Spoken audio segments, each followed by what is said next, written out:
Hey guys, we're on day 11. We got seven. What? What did you just say?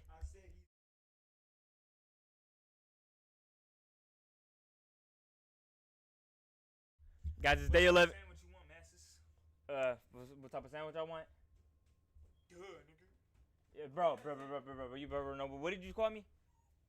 What, coming down the stairs? Yeah. No. Don't say that. Don't say that. What did you say? Like you said, what type of sandwich? You call me masses. Psych, nigga. Since I'm 25% master. Race. Okay, I am too, nigga. No, you're not. You're black. Because I look darker, don't mean. Look at me. I'm clearly a goat. Look at my Keith Carson t-shirt. And his t-shirt is massive. You know what else is massive? You know what? End yourself. All right, bro. Give me bologna and cheese. Ew. Bro, just make the sandwich, monkey. There's only pepper jack cheese. What do you mean? Mom bought bologna. Nigga, you said bologna and cheese. I said there's only pepper jack cheese. Do that then. On one. Make me two. I ain't making you two. Bro, you gonna make me two. Yeah. Keep walking. He don't want this, pal. He don't want this smoke. He'll run up and catch hands.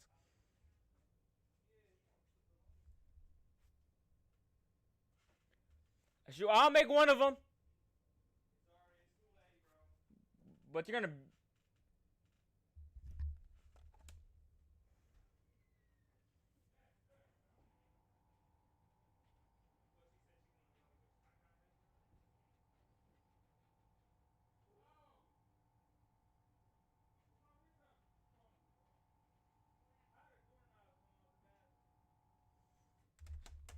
All right, Urcha.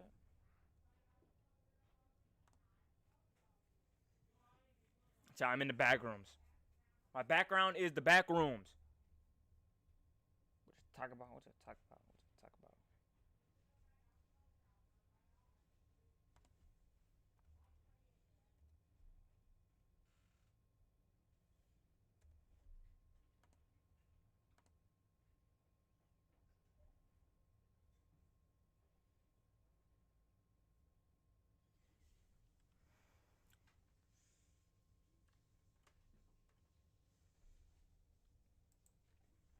So he called me the goat. He called me the goat. I thought it was fading black. So they said I only got 3 more days of Black History Month for myself because, you know, I'm light skinned, which is not true. I'm 25% white. That means I get to I at least get to the 20th, 17th or something like that because I'm 25% master. I mean, white. I mean, you know what I tried to say. Chat. I low-key heard that my twin is Michael B. Jordan. Don't I look exactly like him? Don't I look exactly like my twin? Please don't. Bro, I ain't gonna lie. I just cooked myself for clips. I ain't gonna. What the freak was I doing? I just cooked my stuff. I just cooked myself.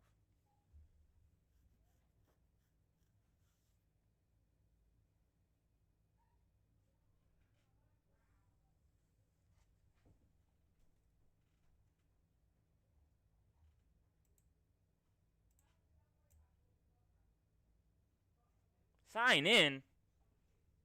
Bro, what I look like signing in for? Alright, so I gotta sign in. If my stuff ain't already,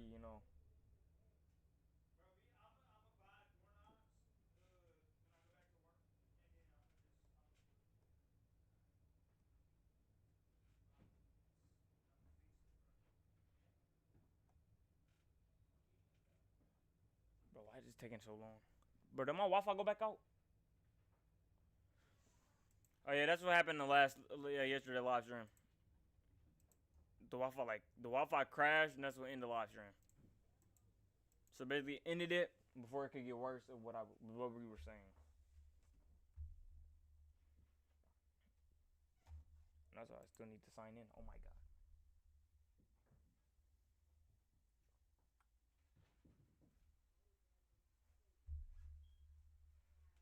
Shoot, if you got monetized, they can surely get money.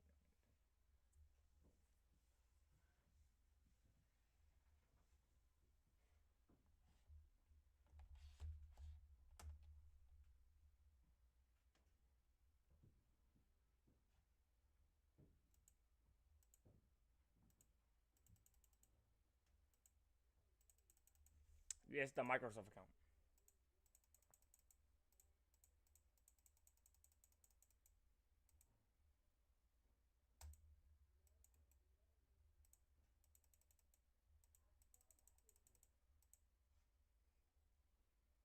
I clicked it like 30 times. Come get your sandwiches. Then you clicked them that fast? Thank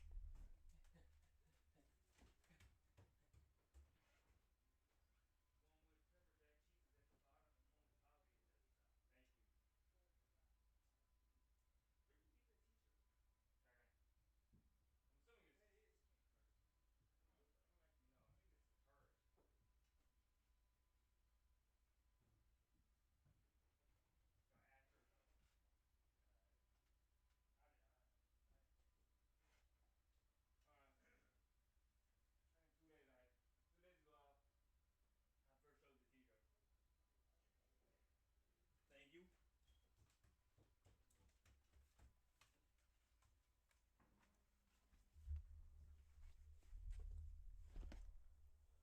Alright, guys, I got my sandwich back. Golden brown. Oh my god. They shoot.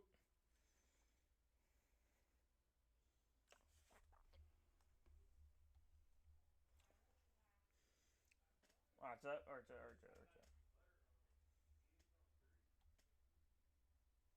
I signed in yet? Alright, I signed in. I signed in. Alright. Where my headphones go? Alright. Alright, so time for a dent. The dent.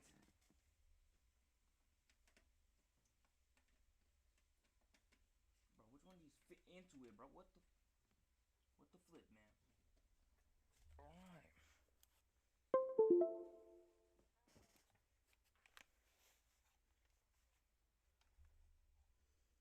Alright. Lucky before I play Fortnite, I should lucky eat my food first. I'll type it up again. Alright, so I don't know, chat.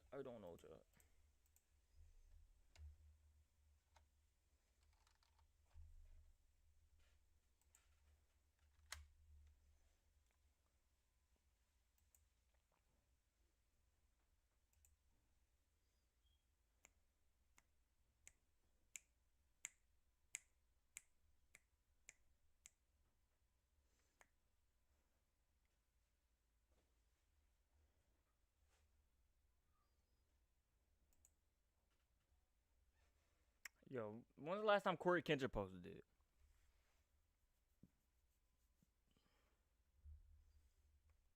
So this kid, he's in big trouble. Now his name's Travis, and he's only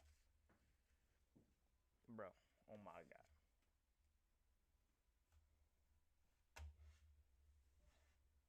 15, he lives in Arkansas, and he's kind of a turd. He's always stealing things and getting suspended from school. So this kid, he's in big trouble. Now his name's Travis, and he's only 15, he lives in Arkansas, and he's kind of a turd. He's always stealing things and getting suspended from school. And here's a yearbook photo of him if you care what he looks like in real life. But one day, in 1996, he decides to go for a really big score. He's gonna rob one of the houses in the neighborhood. And he's gonna do it with this other kid, this friend of his, Andre. And so, Travis and Andre...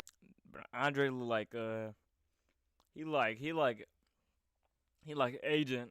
They bike over to this house, but they decide, nah, instead of robbing a house, let's rob 2 houses. Like, you rob that one, and I'll rob that mansion over there. And boom, it's decided. And so Travis breaks into this house, and he's combing through things to steal, and then suddenly, out of nowhere, a Toyota Camry pulls up outside. And Andre's driving it. Where the hell did he suddenly get a car? And so Travis goes to figure out what's going on, and Andre's panicking, and he tells him, I went to rob that mansion, and I thought people weren't home, but they actually were home, so I pulled out my pew-pew, and blam, blam, I executed both of them. He then stole their Toyota Camry and drove it to pick up... What? My bad.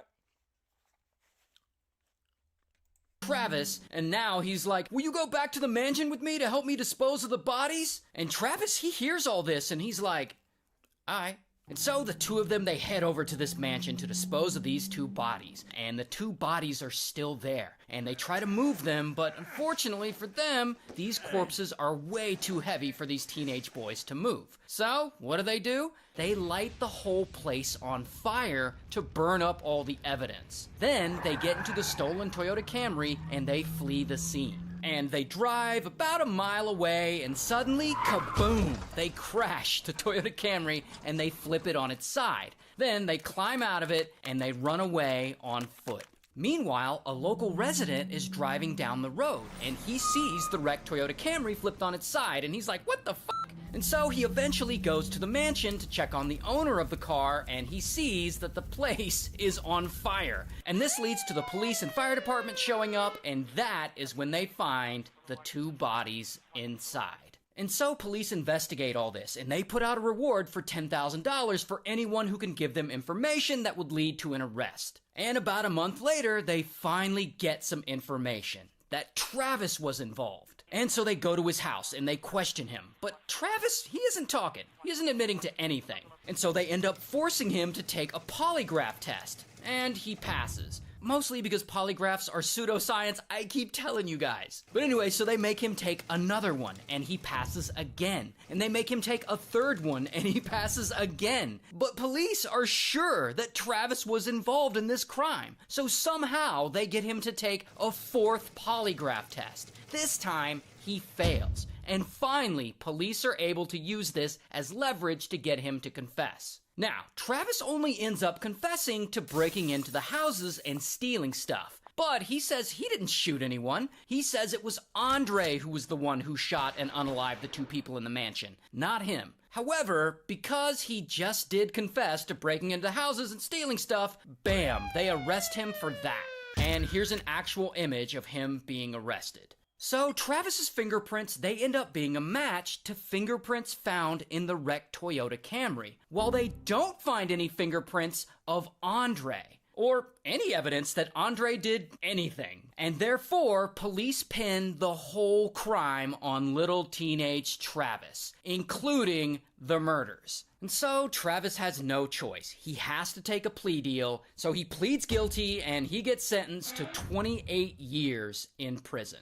But here's where the story gets really crazy. One of those two people shot in that mansion that day, her name is Sally. And Sally has an adult daughter. This woman, Martha. And after Sally is murdered, Martha inherits the mansion from her. So she moves into it, she renovates it, and she turns it into a bed and breakfast. Now, despite all the horrible things that Martha has just gone through, with her mother passing and all, by all accounts, Martha is the nicest woman ever. She's also a Buddhist, and so she likes to practice forgiveness. And so she starts writing to Travis while he's in prison. And they're writing letters back and forth, and over time, they strike up sort of a close friendship. Now, despite pleading guilty, Travis has always maintained that he didn't murder those people. It was Andre. But people don't really believe him. They're like, yeah, sure, buddy. Yeah, sure, you're innocent. But strangely enough, Martha does believe him. I mean, yeah, she knows that he did break into the houses and that he did steal stuff, but that it actually wasn't him who unalived her mom that day, that it was the other kid. And because of this, she wants to help Travis out in whatever way she can. She feels bad for him. So she asks the police to reopen the case and investigate the whole thing again. She gives Travis's mother work and hires her as a housekeeper. And she essentially becomes an advocate for Travis. And then 20 years go by. And it's now 2018. And Travis, he's around 37 years old. Here's his adult mugshot, by the way. And it's at this time that finally Travis serves his sentence and he gets out of prison. Partly because Martha had helped him out and given statements to the parole board on his behalf. So she ends up offering him a job at the mansion as a groundskeeper. And this is a really good deal for him, and so he takes the job. And crazy enough, it seems like this friendship has really worked out for him and that he's starting to finally turn his life around.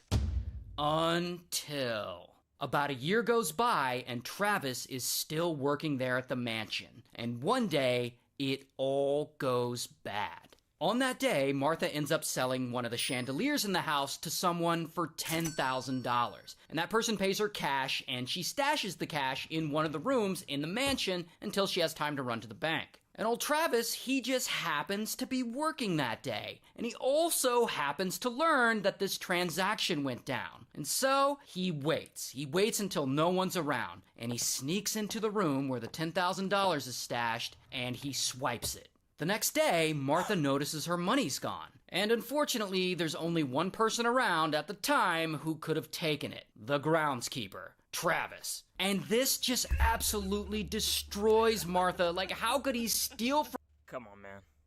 Come on, man. She advocated. She basically got you out of jail, gave you a job, and he over here stealing. From her after everything she's done for him all these years. And so sadly, she unfortunately has to go to him, and she fires him. And of course, Travis is pissed. Like, how can she fire him? This isn't fair. And he isn't gonna let this slide. And about a month later, he decides to go and get his revenge. And early one morning, it's dark out, and Travis, he sneaks back over to Martha's house, and he creeps in through the back door because he's gonna rob her and take more of her shit. But Martha, she's actually home, and she hears someone in the house messing around. So pow, she hits her alarm, and this alerts the police back at the station. And then, at some point, boom, Travis sees Martha, and there's a confrontation. And that is when he pulls out a knife, and pow, he stabs her, and pow, he stabs her again, and again, and again, until she's unalived. Then, Travis wraps her in a pile of blankets and clothes, and he pours a flammable liquid all over her. It seems like he's gonna try and burn the evidence again. Bro, she gave you a job and got you out of jail, and you over here robbing, and then you just unalived her. Oh my! Wait a second, chat. I gotta go throw away my plate. Oh, no, my second monitor.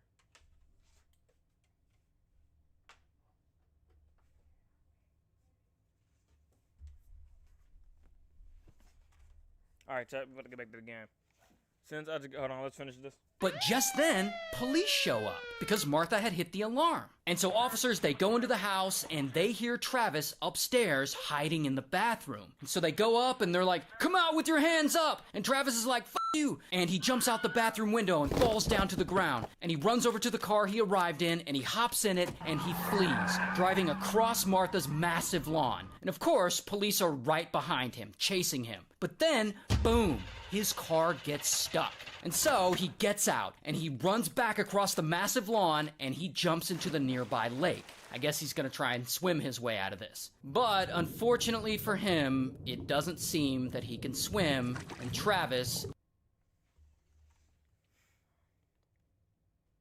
I'd be messed up to make a February black joke about this, huh? I should. ends up drowning in that lake. Wow, that is wild. Double homicide.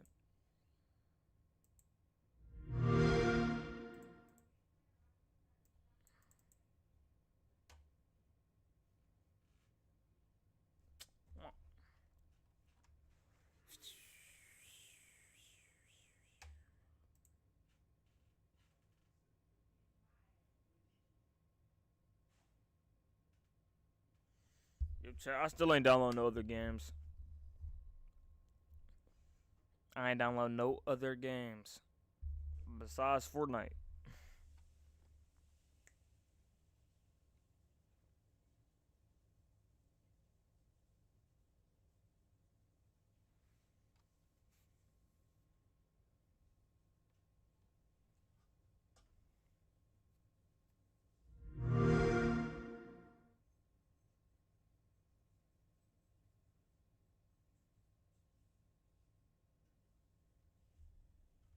Also, guys, I forgot what I was doing. This is what I was doing. Yo, guys, it's day 11 of streaming every single day of February. We got 17 more days. I was just told by some people at school that I only have to the 14th of Black History Month since I am mixed, right? but white. So I only got to the 14th of Black History Month, so I should end it right there. But that's not what I'm gonna do. I'm gonna stream the full 17 more days into the full thing. We're doing Fortnite again because I still don't have any other games. I still ain't download no other games. Is it tragic? Yes. Am I wrong for it? No.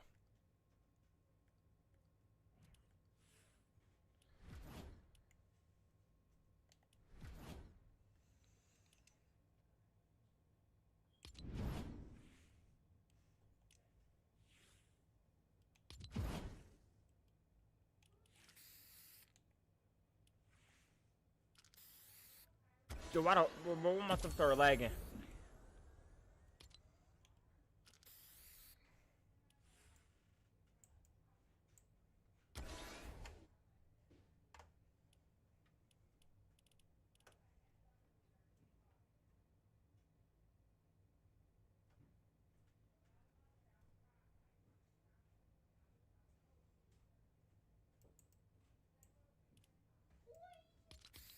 Yerp. Did y'all do story time? Alright, cause I was about to say.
I just forgot headphone dents of death in a second. Right in the center of my head. If I do not take off these headphones. Because my brother got one in his head. A dent from his headphones. I got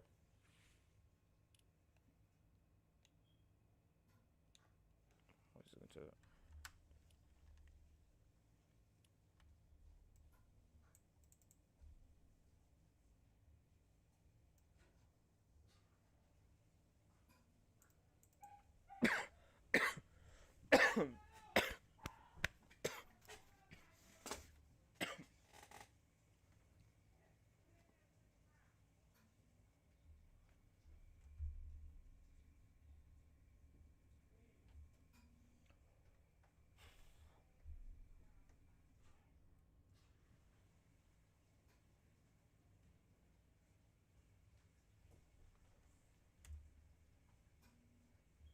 Yo, what's up, bro? Yo, what's up, bro?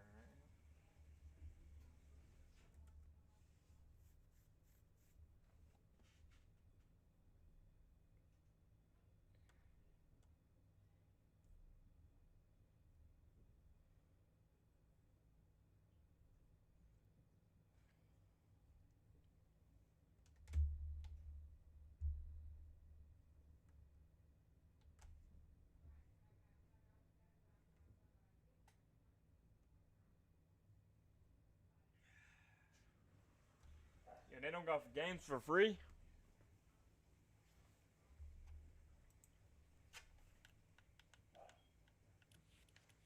They don't got free games no more. Man, what the frick going on with the world? Donald Trump need to get out of office, man. We getting no good Steam games. That's for free. You know, I'm finna just download Warzone. I ain't gonna lie. We rather just download Warzone. I turned on the settings on that. Frick.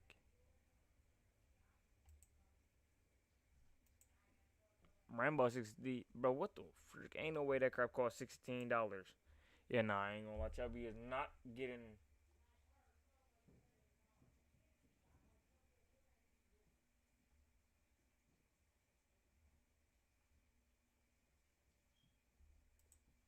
Bro, Marvel Rivals suck.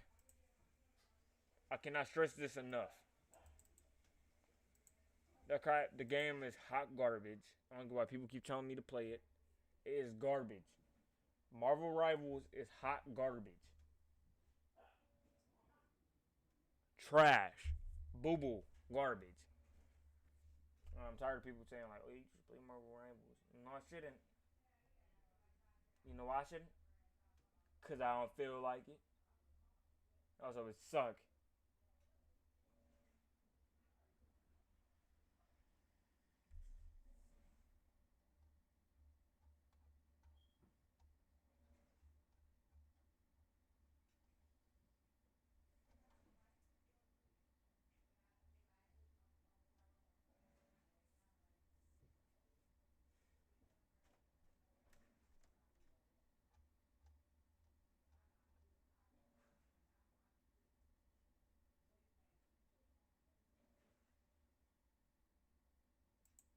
I didn't know Bendy's was free.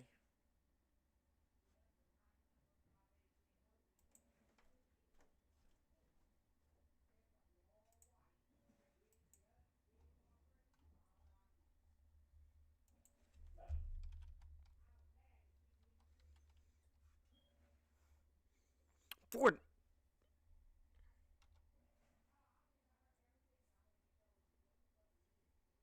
Why is Among Us $4? And on VR it's 10. Among Us is a free game. I'm not downloading. I'm not buying that bullcrap. I can get it on my tablet for free. Ain't gonna lie, chat. Today gonna be a calm day. Cause guess what? I ain't got no ideas at all. All these games suck garbage. You know, we downloading Warzone. I don't care how much space it costs. We downloading Warzone.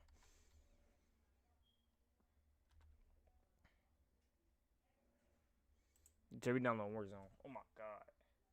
Ain't no way. Ain't no freaking way. That all the Among Us costs $4.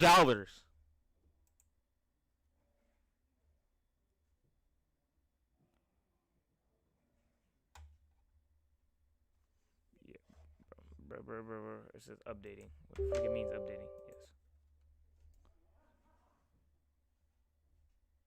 It's gonna go up. Hold on, so I need to dig it out the recycling bin. Since I threw it away the last time I was on it. I emptied it.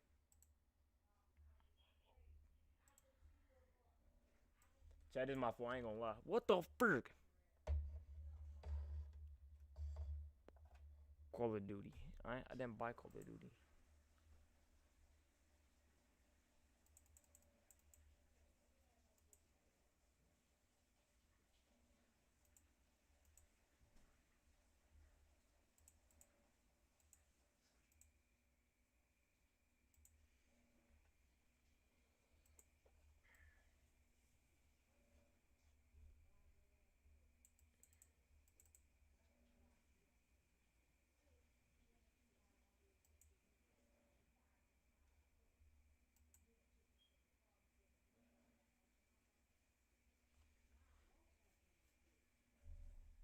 Bro, what the frick it mean? 56.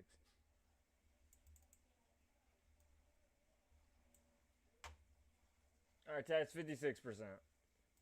We'll thug this out, chat. We'll react to videos.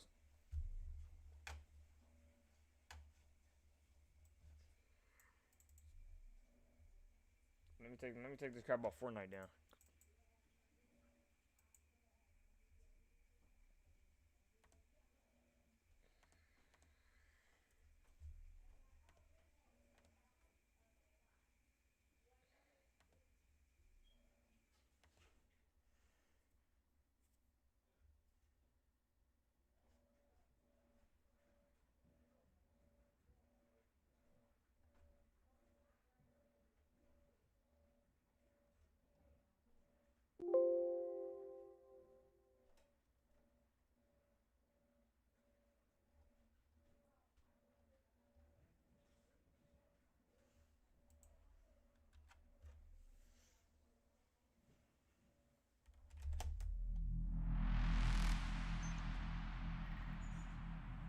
Min Young is 17.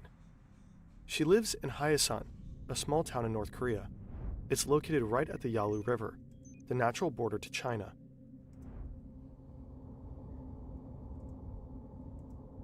Across the ice, Min Young can see the other side.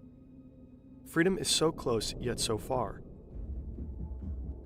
North Korean soldiers are nearby, patrolling the area. Min Young takes a deep breath of cold air. Then she makes her first step onto the ice, not knowing that this will be the beginning of an incredible 7-year journey.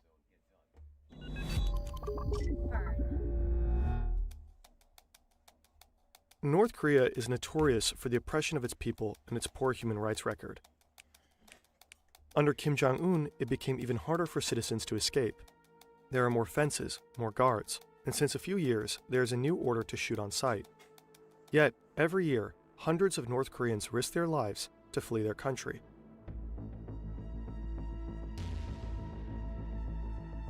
Weeks of grueling desert treks, months in detention camps, and years in hiding, all in the pursuit of freedom. Geographically, North Korea shares borders with Russia, China, and South Korea. Most North Korean refugees want to get to South Korea. There is the shared language and cultural heritage. Most importantly, South Korea actively welcomes defectors from the North with a citizenship. If you look at the map, the direct route to South Korea might seem the easiest, but in reality, very few manage to escape through this path. In between the countries lies a demilitarized zone, and it is one of the most dangerous borders in the world.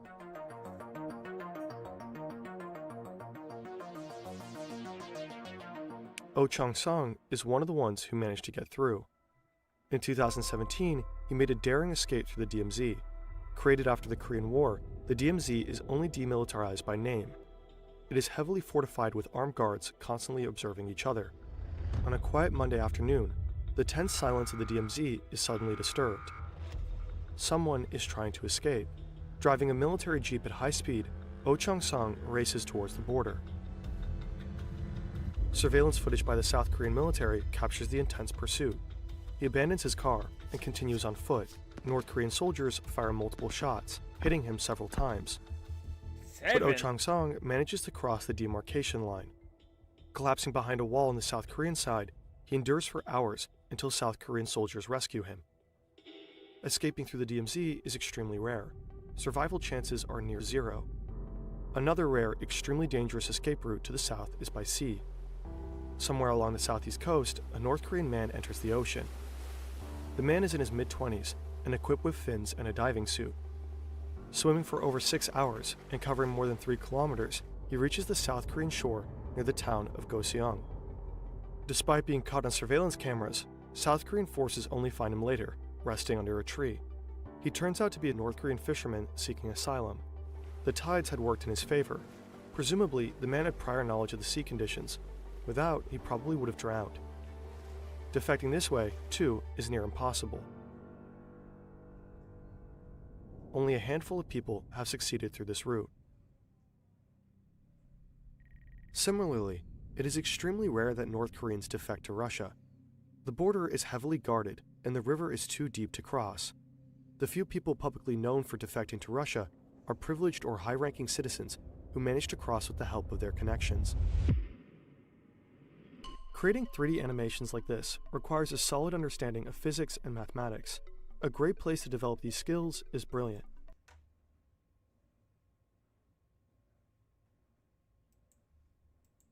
Is through China. The two countries are divided by two rivers, the Yalu and the Tumen. Some sections are shallow and waist deep. In winter, these rivers offer a rare opportunity. The water freezes solid. For those desperate enough, crossing over the ice might seem deceptively simple. Crossing is just the beginning. The real danger lies on the Chinese side, where defectors face constant threats of capture and repatriation. Min Young grew up in a modest home overlooking the Yalu River. From her backyard, she can see the hazy outline of Chinese villages. Her family is relatively privileged. They don't starve.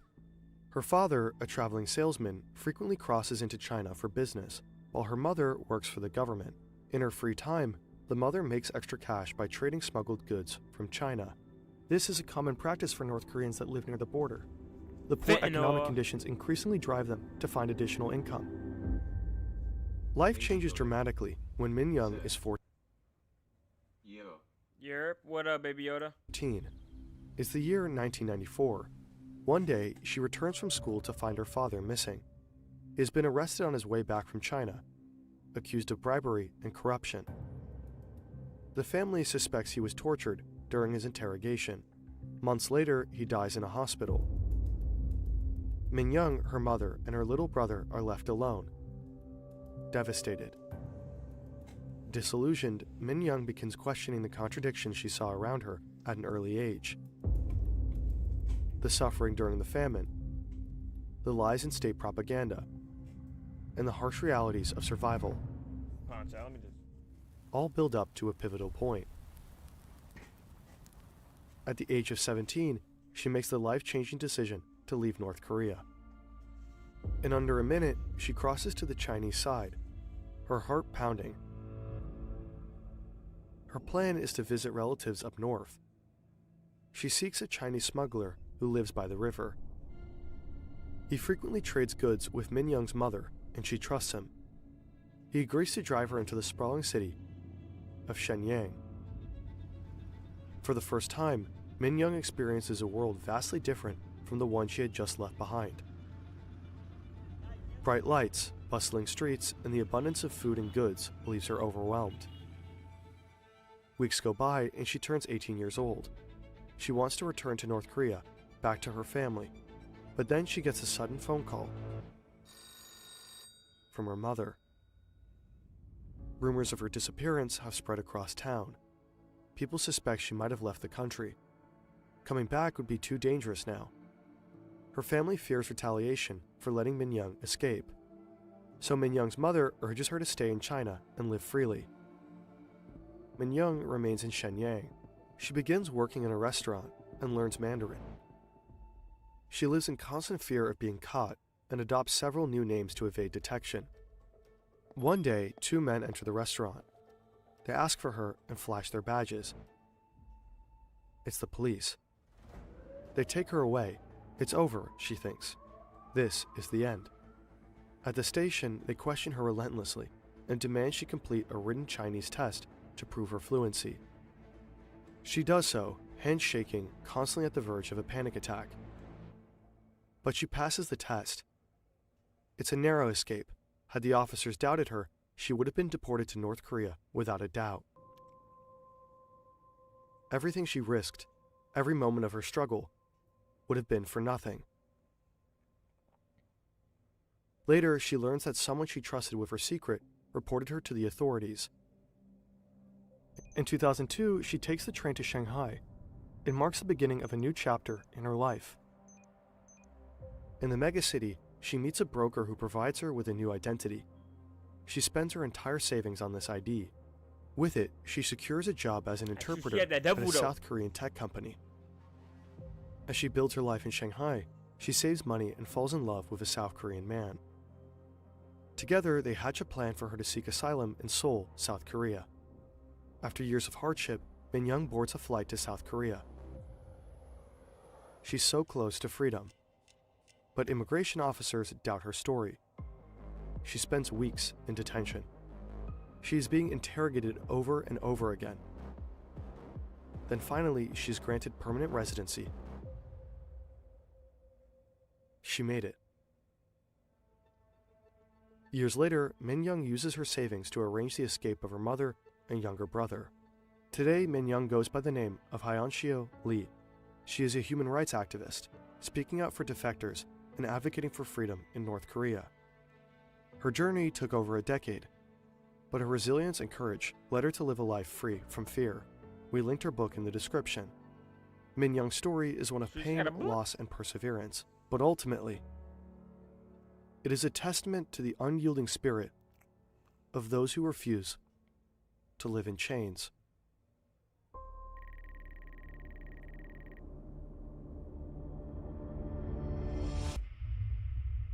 For most North Korean refugees, escaping through China is unavoidable, but the country usually only marks the first stop. The ultimate destinations are Vietnam, Thailand, or Mongolia. All offer sanctuary and a route to asylum in South Korea. And as terrible as it sounds, many journeys to get there are much more grueling than Hyunshio Lee's. Shiyun grew up near the Tumen River. While her story is fictional, we drew on various sources to paint a realistic picture. Her family is extremely poor. Shiyun works as a vendor at an unofficial street market. The money she makes is almost entirely spent on food for the family. She once believed her government's promises that the supreme leader would provide for the people. Not anymore. One day, a friend whispers about a Chinese broker who helps people cross the border for a small fee. He promises shelter, food, and even work. To Shiyun, it sounds like salvation. Maybe she could make enough money to provide for her family. She and her friend agree to meet him. After weeks of preparation, Shiyun and her friend find themselves waiting by the river on a fresh summer night. Yo, W for the extra A shadowy for another figure sub. emerges. It's the One more to our broker. goal. The moon hides behind thick clouds, and the only light comes from the distant glow of Chinese towns across the river. They are ready to cross. The broker leads them through the cold water. Shiyun notices the absence of border guards. Usually there are at least 2 guards patrolling this part of the river. Her guess, the broker has bribed them. On the Chinese shore, a car awaits. The broker insists Shiyun ride ahead alone, claiming her friend will follow in a different car for safety. Numb with adrenaline, Shiyun hesitates, but complies.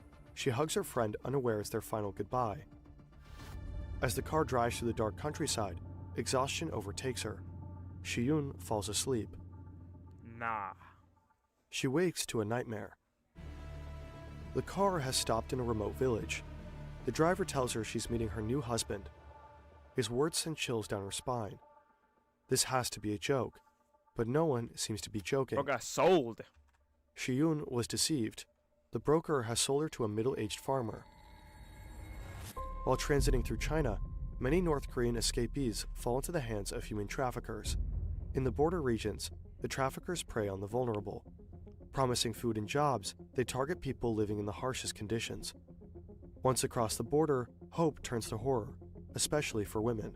A 2019 South Korean report estimates that 60% of North Korean women in China fall victim to trafficking, many forced into sex trade.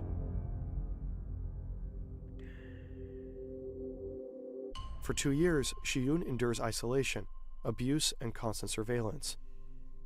It feels like a never-ending nightmare. She learns Mandarin in secret and scrapes together money by selling eggs, always planning her escape in the back of her head. One night, Shiyun seizes her chance. With her hidden savings and a few belongings, she escapes. The following weeks, she travels north. She has no plan, no direction, and no one to help her. After months on the run, she stumbles upon a network of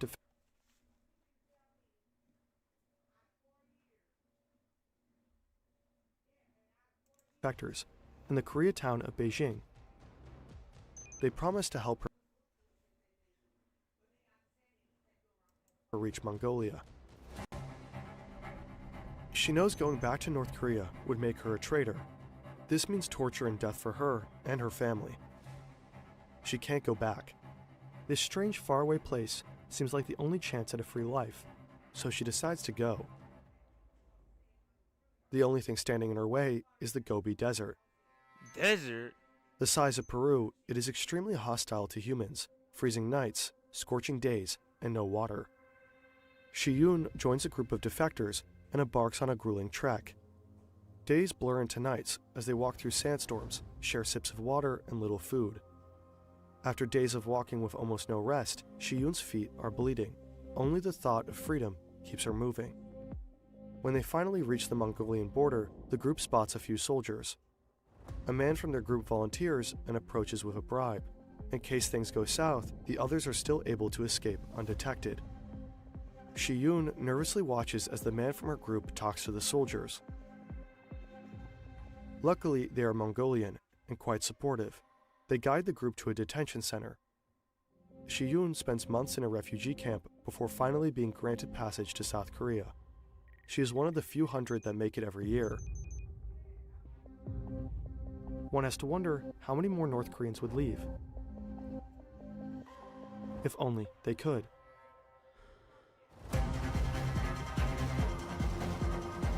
Yo, fire videos. Yo, fire video, fire animation again. I ain't gonna let me check you out. Dub video, I ain't gonna lie.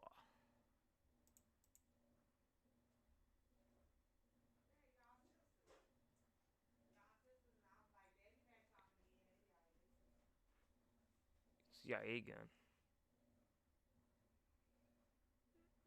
They got a test tube on it.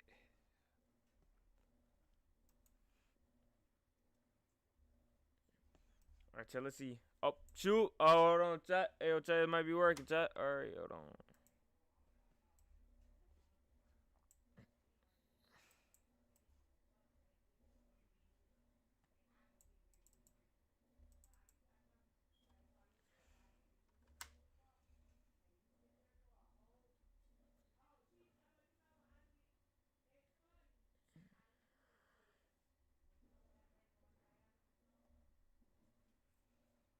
Activision.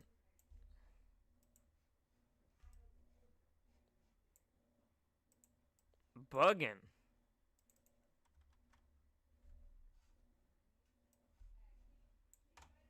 Oh shoot, Tommy G, hold on.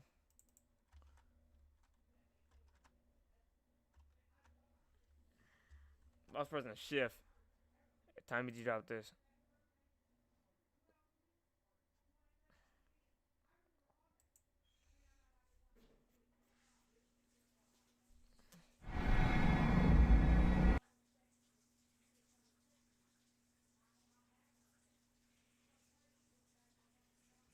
Y'all just forgot you can get a dent in your head from wearing headphones to be intelligent.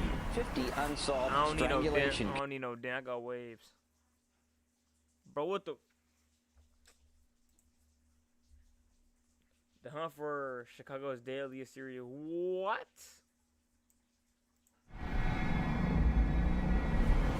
"50 unsolved strangulation cases that could be the work of a serial killer." Dude, this guy just froze. Oh my god. Tommy G, come on, man. 50 unsolved strangulation cases that could be the work of a serial killer.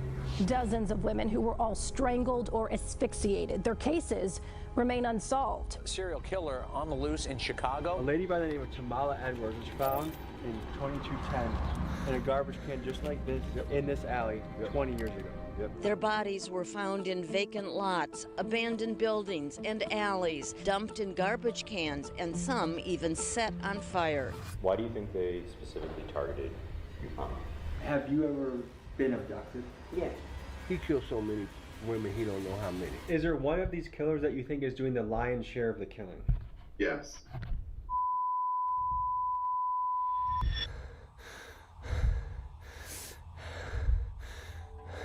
But breathing different in my ear. In today's episode, we are investigating the infamous Chicago Strangler, a killer who some experts say has taken the lives of between 50 and 70 women over a nearly 2-decade period, making this person one of the most prolific serial killers in American history. The killer's MO seems to be this. He tends to hunt primarily black women, many of them who are sex workers, and he kills them by strangulation after he lures them into alleyways on the south and west sides of Chicago. The question right off the bat is this: why isn't this being discussed more? Because I'm guessing for many of you watching, this is your first time hearing of a guy who, to put it in perspective, may have killed 3 to 4 times more people than Jeffrey Dahmer. To properly dive into this, we assembled a cast of experts. First, Mike Hammond, a retired Chicago homicide detective who has put dozens of murderers behind bars in his career. Next, Thomas Hargrove, the founder of the Murder Accountability Project, an organization with the country's most complete accounting of unsolved murders, and Thomas is known as a guy that can algorithmically predict with a high degree of accuracy if a serial killer is in your city. Then we got Reverend Hood, a pastor and community leader who has built a network supporting survivors of strangler victims, and Reverend Hood claims to have sat face to face to the guy who is the primary suspect of this all. Next up, Rabbi Ben Yosef, a community activist demanding justice for the victims, who takes it upon himself to bring us to some of the murder sites. And finally, we even speak with a family member of a strangler victim and with Chicago citizens who live in the areas where the strangler strikes. Let's get to it. My bad, chat, my bad. Snapchat, my bad.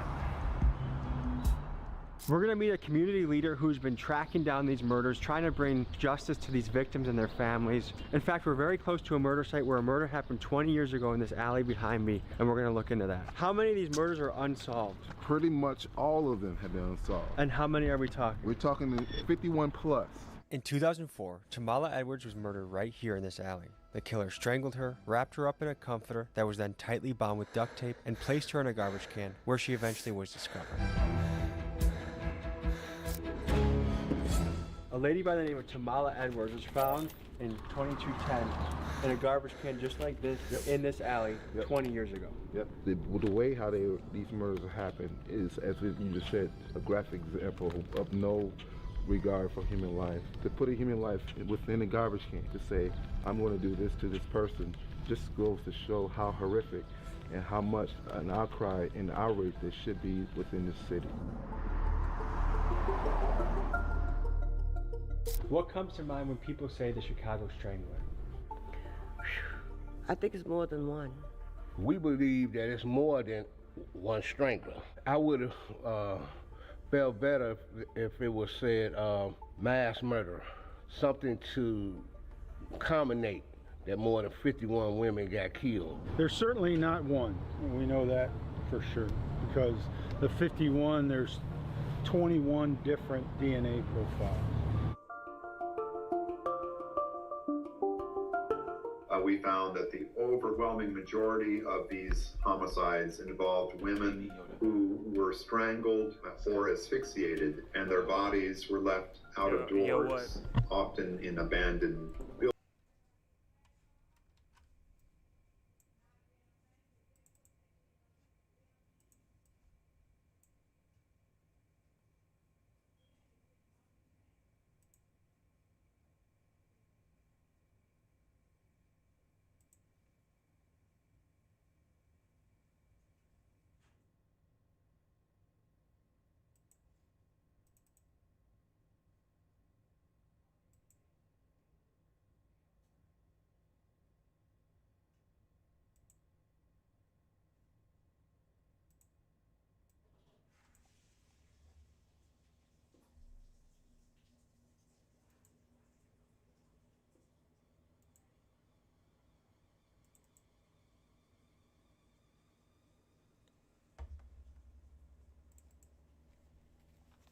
Yo, what's up with my stuff?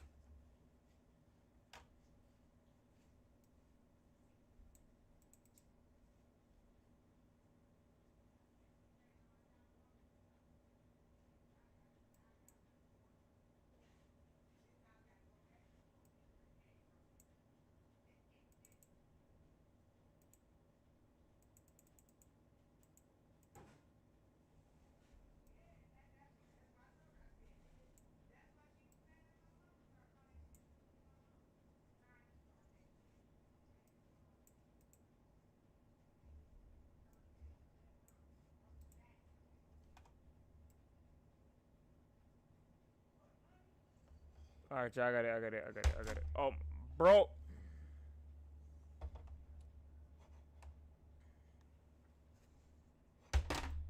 Alright, bro. This guy getting me mad now. I ain't gonna lie.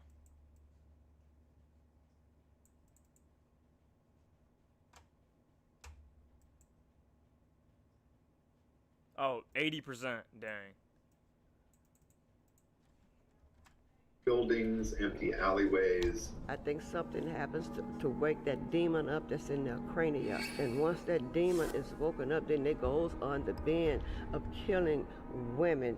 On the quest to build a profile of who this killer is, let's reference one of the most popular serial killer prediction frameworks, the McDonald Triad, created by psychiatrist John McDonald and used by famous serial killer hunters like Special Agent John Douglas.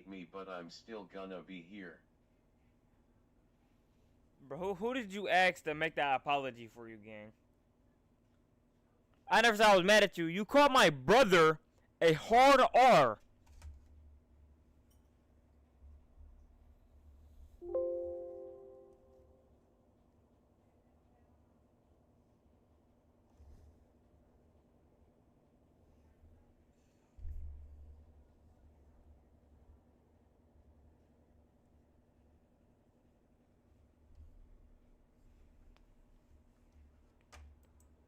Louis. The 3 behaviors noted in this theory are obsessive fire setting, persistent bedwetting, and cruelty towards animals. This theory has faced pushback by researchers, but what it hones in on is the question on everyone's mind, which is if we can determine the common factors of serial killers, will we be better able to stop and apprehend serial killers before they go too far? And they won't. But what do you mean?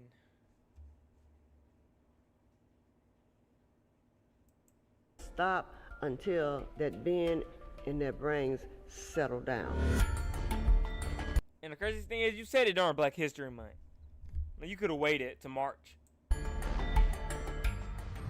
Her life matters, that there should be closure for her, and that she should not be silenced because of this, that the community should rally around her because her voice has been silenced. It's very strange to be in a location, the exact location that you know someone lost their life in a struggle. You can say whatever you want about her occupation, but she was another human living life, trying to make money and trying to provide. Yep. And to end up in a garbage can is such a horrific way to go. Disproportionately, these victims are sex workers or have a history of using illegal drugs.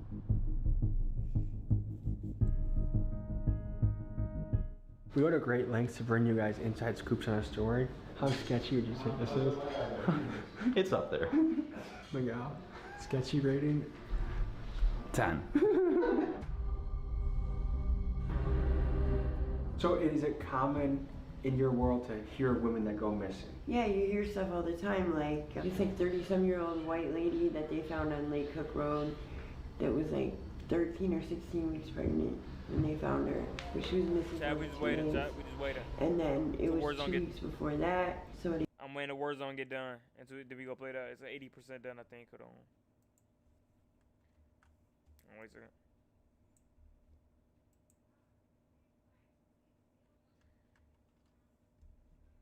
But why is this crap small up on screen? Bro. But why is this crap small, bro? Sean 1 of 1 said, LOL. But it's not even funny. What the crap is this? Why is it small? Yo, bro.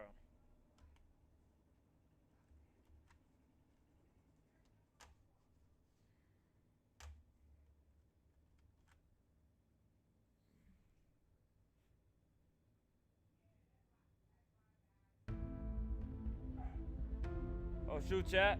It's working, chat. It's working, chat.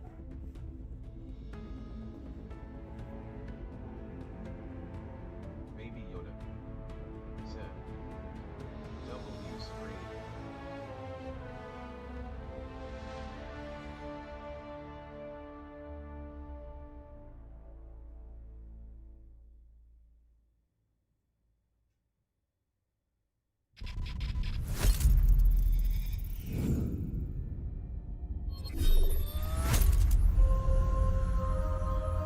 Yeah, we're gonna watch you do all of this.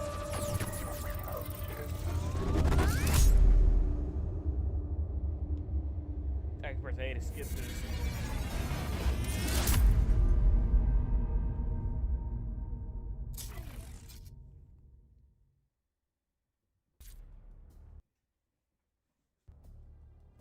Actually, hold on.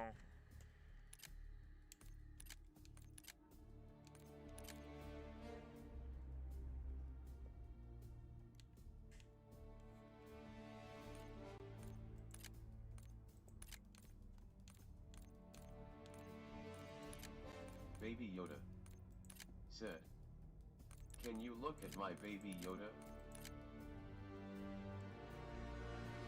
Yo!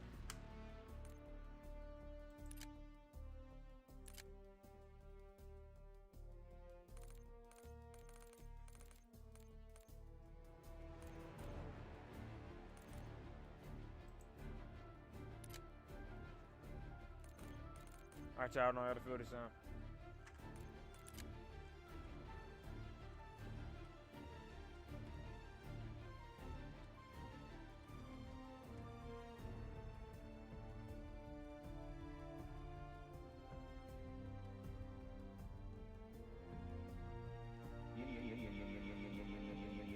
Oh, brother!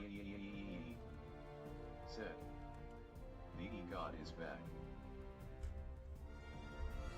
Bro, you... Bro. Come on, man. Not today. Please. You just described, I think, the other time, bro.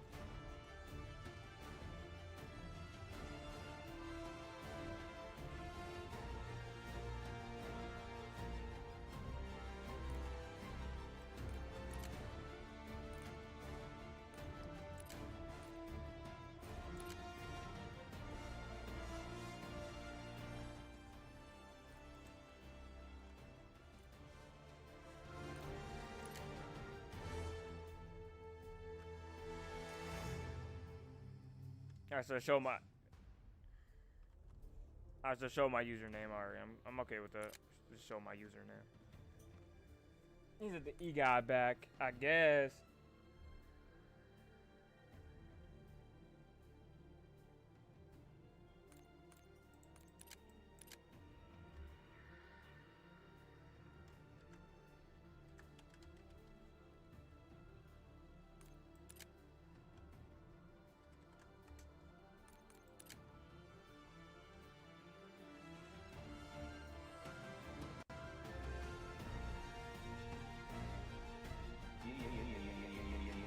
Oh, 20! Hey, we got 20 chat. Set. Bam, here you go, 20. Bro, I didn't even see that, gang. Set. How did you find me last time, then? Look up Baby Yoda, mate. No, bro. How did you get back here, then? Set. I just subscribed, bruh. You know what, bro? You can keep doing your thing, gang. I don't even care about the E's no more, gang. I just gotta do something real quick.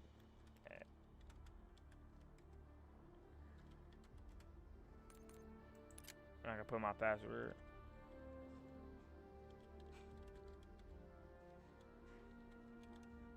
I just messed up my password badly. This crap way too long. J. Time to make another password since I just said the first letter of it. Dang.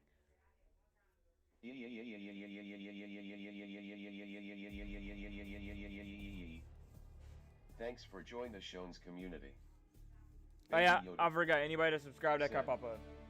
Can you look up Baby Yoda, me?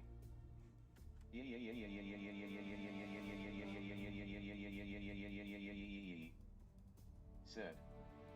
Alright, you don't need to. Baby Yoda. Said. Can you look up Baby Yoda, me? Man, he said you don't need to. Man, what's your problem? Alright, hold on, wait a second. Jay. Oh my.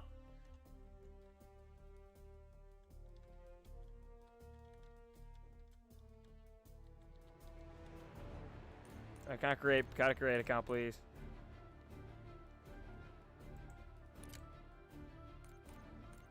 Not now. Not now. Not now. It's in, chat. It's in. Chat, we almost there. We almost there. We almost done with it.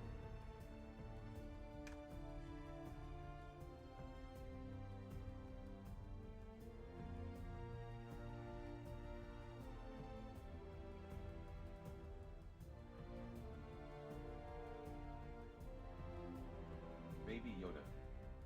Said. We cool. No beef. Bro, you acting like you from Detroit. What? Alright, bro. Chat, don't tell me that I downloaded this crap and there's an update. I just waited like 6, maybe? I don't even know.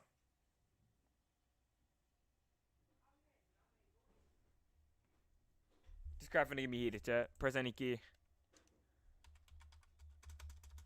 Bro, it won't even let me start it.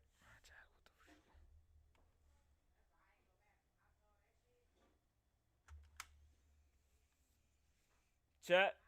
Crap bugging, chat.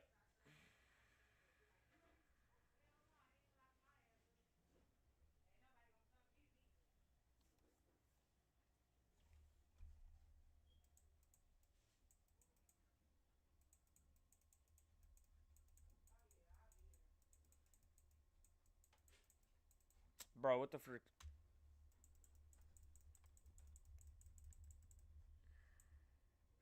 Baby Yoda said, "Yo game no beef, we cool." I guess, man, I guess. Nah, bro, you still call my brother the hard R. Alright, chat, I think that it's updating. So, chat, I gotta update. Chat, so we're going back to watching Tommy G. The Ellis was found near like 5th and Cicero. So I think it's a serial killer killing motherfuckers, right? Mm-hmm. I think they just don't be talking about it like that. People like body parts and stuff coming up. People be finding about a river. That shit is normal. So it's like, how the fuck is that normal? He's got to be 45 to 65.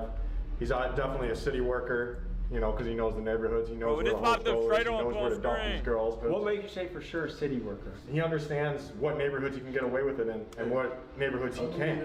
And he knows how to move, and he knows probably when the police changes are, shift changes. A lot of the people that get snatched up is like streetwalkers, right? Yeah. So what attracts a streetwalker faster? A white guy with some money, an older white man with some money. So it gotta be an older white male. But he's also targeting girls that are just hooked on shit out here. We asked a serial killer expert, and what he says, if you want to know the color of the killer, look at the color of the victim, and almost always it matches. Our most likely scenario is that there's something like 3 multiple victim killers. 2 are African American and 1 is white. And how do you know that? It's what the evidence suggests. One of the victims and the fact that had the audio is still DNA playing at her crime scene that was recovered, and it matched another sexual assault. The victim survived and described a man who had a mustache and apparently a fake Hispanic accent, but was definitely Caucasian.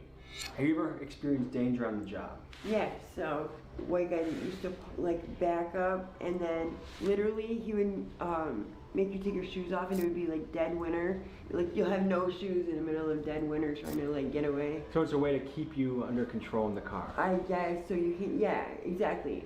So most lately, the thing that a lot of people have been doing is having you get in the back seat, and there's like the child safety lock will be on, so you can't get out. That's happened to you before? Yeah. Is that scary? Yeah. What do you do in that situation? It's like your heart sinks, like you just get that feeling. You're the highest risk profession for getting a serial killer. Right. What does that make you think? It's a risk, but sometimes people are like, don't feel like they have a choice, so. I don't know, child. I don't really know, child. Just down the alley over there, Makalava Williams was killed just down here. She was killed in 2004. Do you know anything about this particular killing or this particular victim? Yeah, I do. Pretty sad story. She was in foster care most of her young life. It's alleged she was sexually abused in foster care. She would come back up here to Chicago. But that movie cost. Said, "Watch Pennywise." Bro, don't start spamming in my chat, bro. And no, bro, that costs money, and you spelled it wrong. No, I think you did. I think it says Pennywise. Pennywise, gang. It. And it's called It, not Pennywise, gang. And then she's an 18-year-old on her own, and, you know, she starts in on the streets, you know. So many victims of sex trafficking, they left home. They were runaways who apparently thought that they had had enough. So y'all can hit that subscribe button though. Hit that sub button, make the counter go up.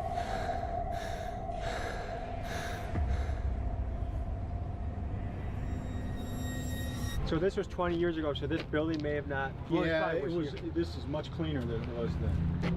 This door was open, and she was actually found in a bag, like a duffel bag, like a laundry bag, almost.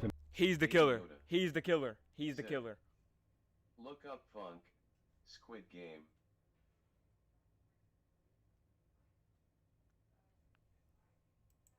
Possible, you think looking at it, you get a body in there. Continue to fight for you and stand with you. And we'll do whatever I can to make sure your name is not forgotten. How do we bridge the gap that people want to work with police, people feel comfortable with police, police are more equipped to do their job? What do you guys think about some of those things? I don't think there's a disregard for activists such as myself to work with detectives.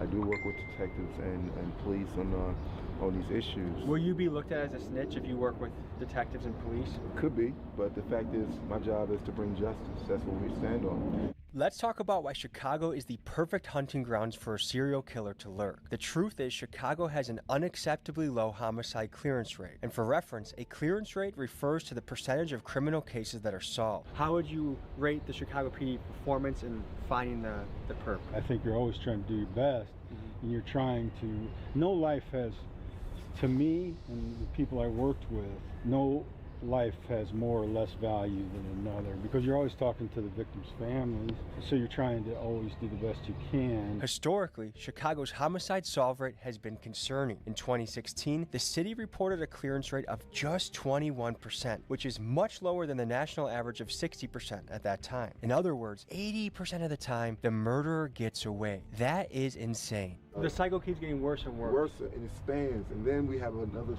20, 30 years of these cases are not getting solved because of distrust. I don't see the Chicago Police Department doing anything really proactive, because policemen are just simply afraid that they're going to be.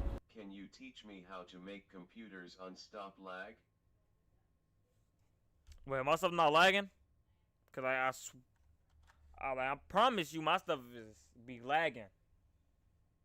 It be lagging bad sometimes. Yesterday live stream was ended because it started lagging badly. And teach you, I can't really teach you. It's just the PC I got. My PC right here, like this is my PC right here, bro. It'll be like right beside me, chat. I'm not putting it on top of my desk because I remember when I was playing. Baby Yoda said, "Yeah, my computer lags too." Like I know my stuff lag right, but like it's a good PC though.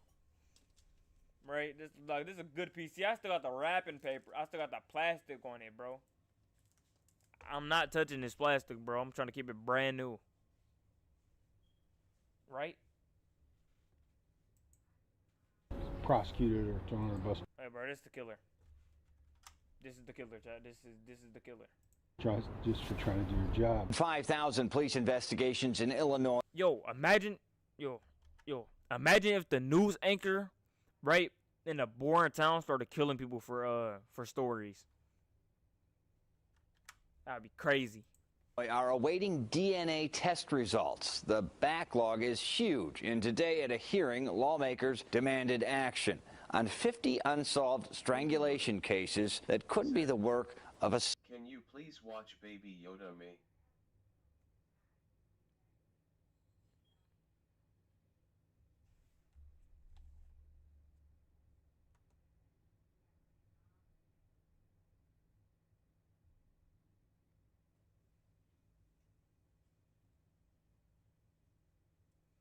Lean to the right.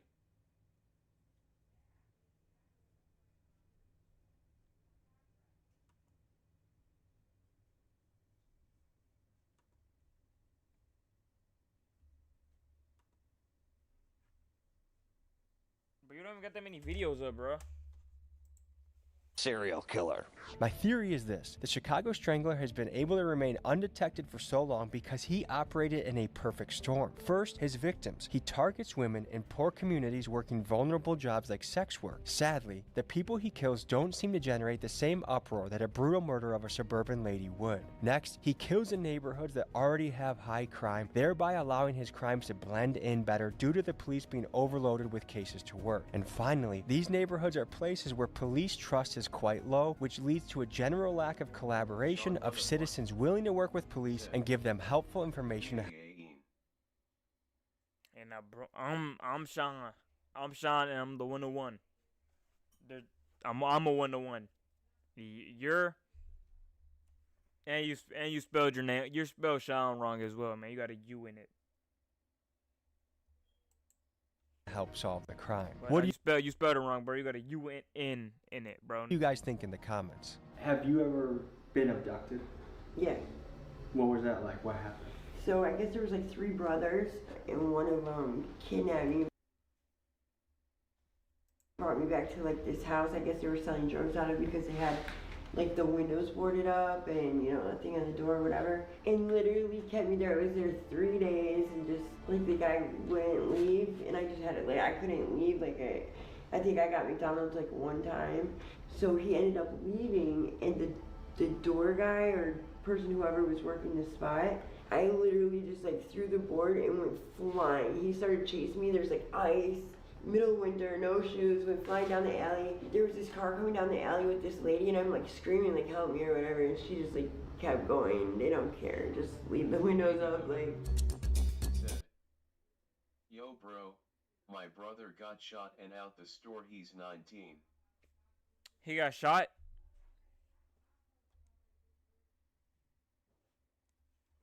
He got shot? Your brother got shot, bro?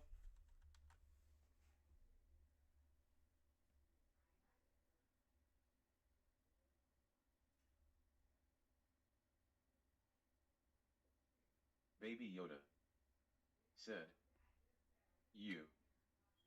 Baby Yoda said, yes. Baby Yoda So you did get shot?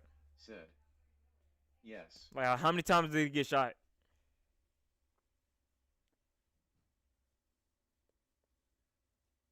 Like, how many times did he get shot?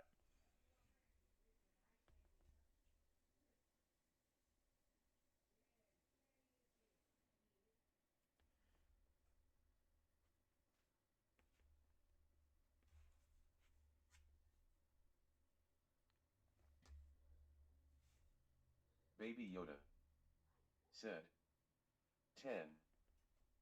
Baby Yoda said, 10. Damn, bro. Sorry for your brother and all, but like, he gets 10 big booms. Boom, boom, boom, boom, boom, boom, boom, boom, boom, boom. Hopefully he feels better. Like, bro, 10 shots? 10 shots is light. I'm gonna get up and keep walking. We're gonna talk to family members of the victims. You know, this is potentially a very painful moment for a lot of these people. I know when my... What would you do if somebody was trying to fight you? Bro, I'm not a violent person, right? Like, right, bro? I ain't a violent person at all. Like, bro, I haven't gotten in a fight a day in my life. Right? And I'm pretty sure if I get in a fight, bro, I'm just gonna get, like, thrown. Like, I can't fight worth my life, chat. Oh, like, bro, I can't fight. At all. Right, bro? Right, bro? I ain't never getting in a fight a day in my life. Right? I can't fight at all. It's a shame. If I get in a fight, I can't even defend myself. I'm gonna get beat up. Tragic.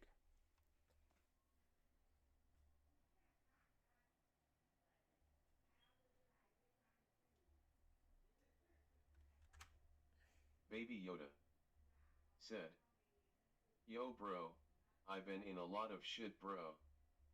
Stop Baby cussing. Yoda said, I've been in a lot of shit, bad shit. Bro, you're 13. What did you get into that was that badly, bro? You're clearly beefing. You must be beefing with your ops. Pop died, I didn't really confront the grief for a long time.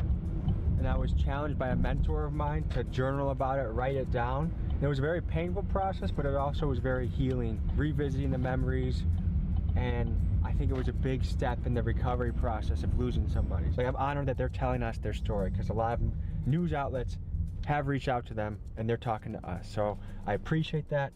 We're gonna go in and visit them, and we'll see you inside.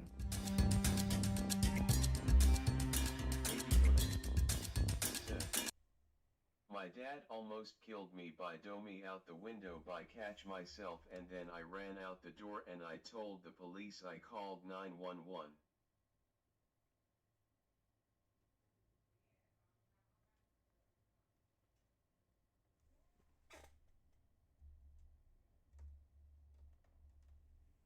He should have tried harder.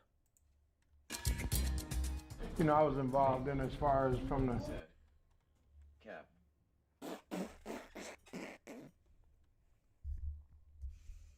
Bro, ain't no way you just in here chilling, bro. Ain't no way you just in here chilling. Nah, bro, ain't no he just in here chilling. Hold on, bro. Hold on. Wait a second, chat. Wait a second. Ain't no he just in here chilling. He just in here chilling. He heard that, bro. He just heard that crap, bro. Nate said, yes, I am. Bro, he just in here chilling. Man, he said cap. Baby Yoda said, that's not cap, I'm serious, that's a serious. I feel bad for you. You get one big boom. Boop.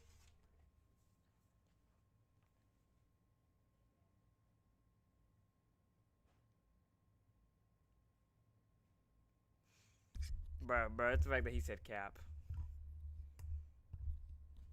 That's what making it even worse. Homicide detective input thing, but the impact I need to put these closer. Whoa. of the family. All right, so hold on.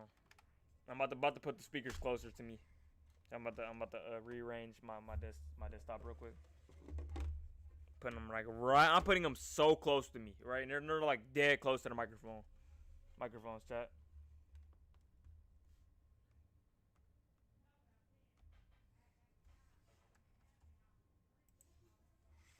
As Mike always tells you, know, and he's taking it to a whole nother level. But all detectives know we have to make those phone calls at 3 o'clock in the morning. And okay, let me take to your dad.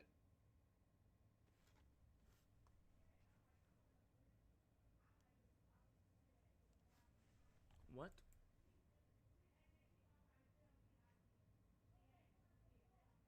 Yeah, what is your profile picture?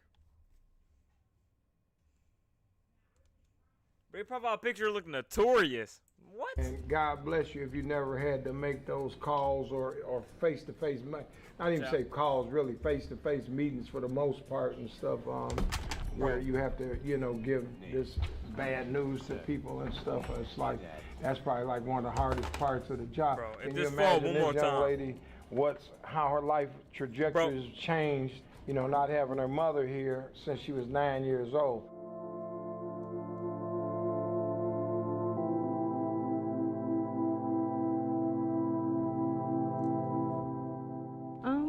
Meant the world to me. I love and I really miss my mom. It's more so in the back of my mind because I really don't try to think about it because it's just too painful just knowing that it is someone out there possibly that's responsible for the death of my mom and also 50 other women. I want her to be remembered as a loving, caring, free spirit, very fun to be around person that loves her children. Why do you think they specifically targeted your mom? I think she was just at the wrong place at that time. She was probably stalked and watched. It was a familiar place, and I feel like, they knew her or seen her there before, so it's a possibility. They felt like, she was some type of target, so yeah, I think that's why. What are the... Bro, it's crazy, bro. How Baby Yoda's not gonna get back for what Nate said, bro. Nate just disrespected you in chat, bro. Look at this. Bro called your entire story cap. That's the crazy part. We're not gonna talk about that.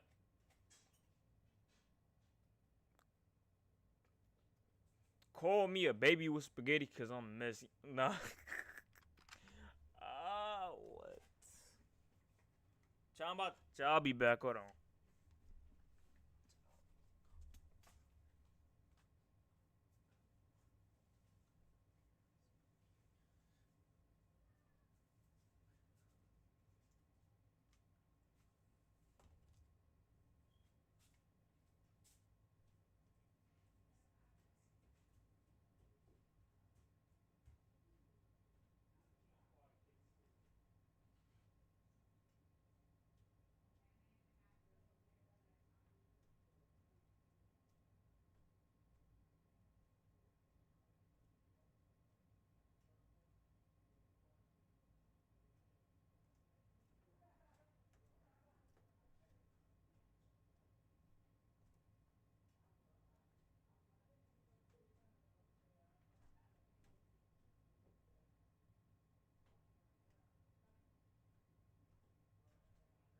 Baby Yoda said, "Yo bro, shut up Nate."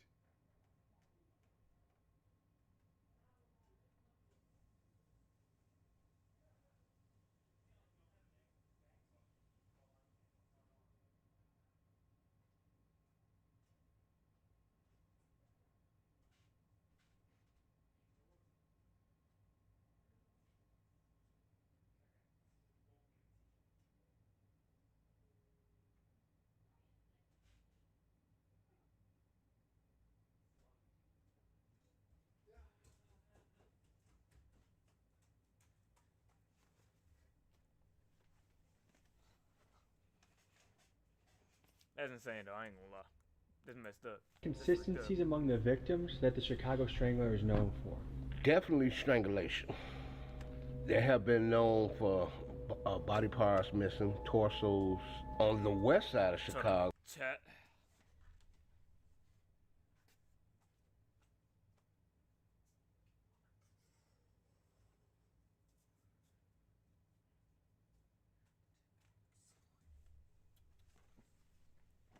Alright, chat, I'm back. It was in a 2-mile radius, the victims he killed.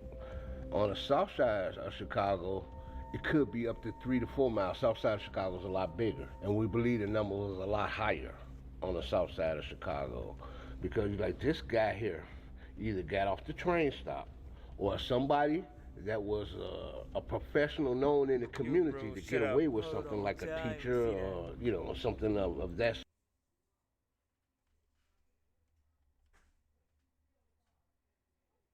Yeah, bro, shut up, Nate. I didn't even see that message.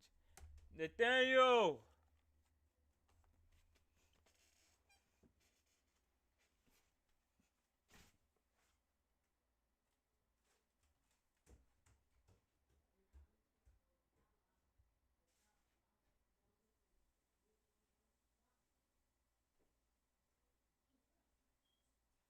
Baby Yoda said, "Yo bro, I have a question, who is better, me or Nate?"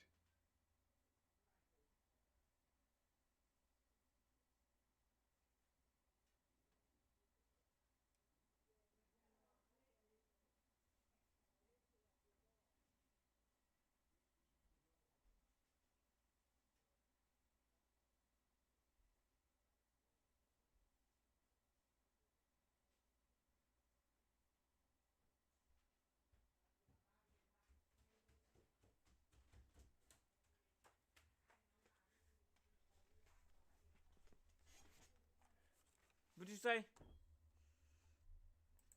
Sword that's been I have known a question, who is better, me or Nate? in the community. I'm not gonna answer that question. What gets me when I look at those deaths.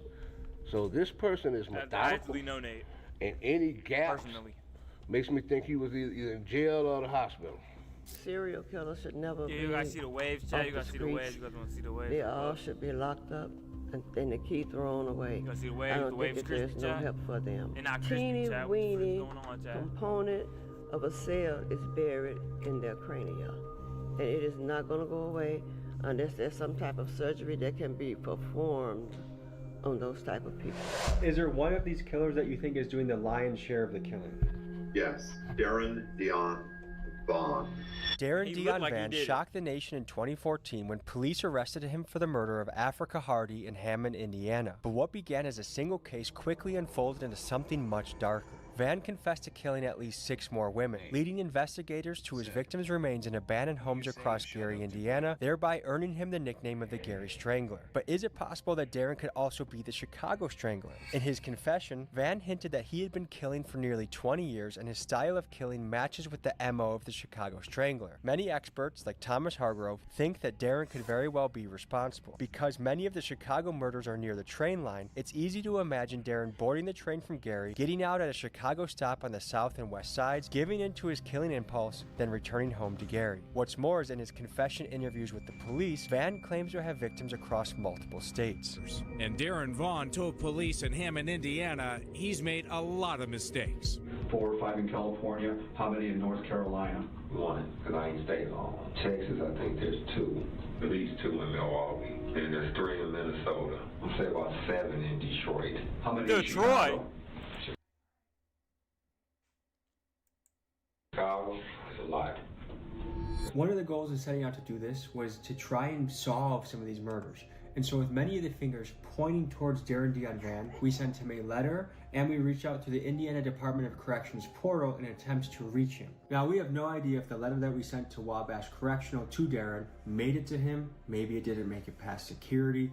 So we're still waiting for a response so that we can pursue those leads further. A theory of why Darren's claims of killing more women wasn't explored further is that Indiana investigators wanted to lock him away with certainty rather than complicate his case by making it federal. However, experts like Detective Mike Hammond would argue that Darren could not have possibly killed all these women. The Chicago Strangler is thought to have killed till 2018, and Darren, arrested in 2014, was already locked away in prison. And secondly, because of the multitude of DNA samples found in the victims, leading Mike to think that we are dealing with multiple killers. The problem is, with many of the victims being prostitutes, being found with multiple DNA samples is to be expected and just further complicates tracking down the killer. You had a conversation with Darren Dion Van, who some say is the Chicago Strangler, or one of the guys responsible for most of the bodies. Tell me about your conversation with him. He had no problem with talking about the girls he killed in Gary, Indiana, which is exactly 40 minutes from here. Gary, Indiana is across the street, basically, right? But when he talked about Chicago, he said he killed so many he can't remember. And to look at this man, this young man in his face, that was part of the armed services, that looked like he wouldn't even swat a fly, to tell you he don't know how many people he killed, it's sickening. And it hits me to the gut. I know, we're talking about 51, I know it's more than 85. There's no connection to all 85, but there's still 85 women that's being killed in Chicago. We first detected him in Gary, Indiana, where he was responsible for most of a cluster of 15 murders of women. And then the algorithm signaled that there was a very similar cluster occurring in Chicago, a much larger cluster. And the Gary, Indiana murders go back to the 90s, but the cluster in Chicago started around 2001. And we think that's when Mr. Vaughn discovered the joys of public transit. We think he took the Chicago Transit Green Line into the city when he had what he called killing urges. He produced a map showing the body recovery sites of these 51. And you'll see a linear pattern of 9 or so victims that occurred right along the Green Line. He has been killing his whole adult life, and he has a difficult time establishing normal relations with women. He speaks to getting killing urges. In fact, you can see his confession at our website. When he gets killing urges, he can't afford his own home, so he was living with his brother and his brother's family. When he would get killing urges, he had to leave.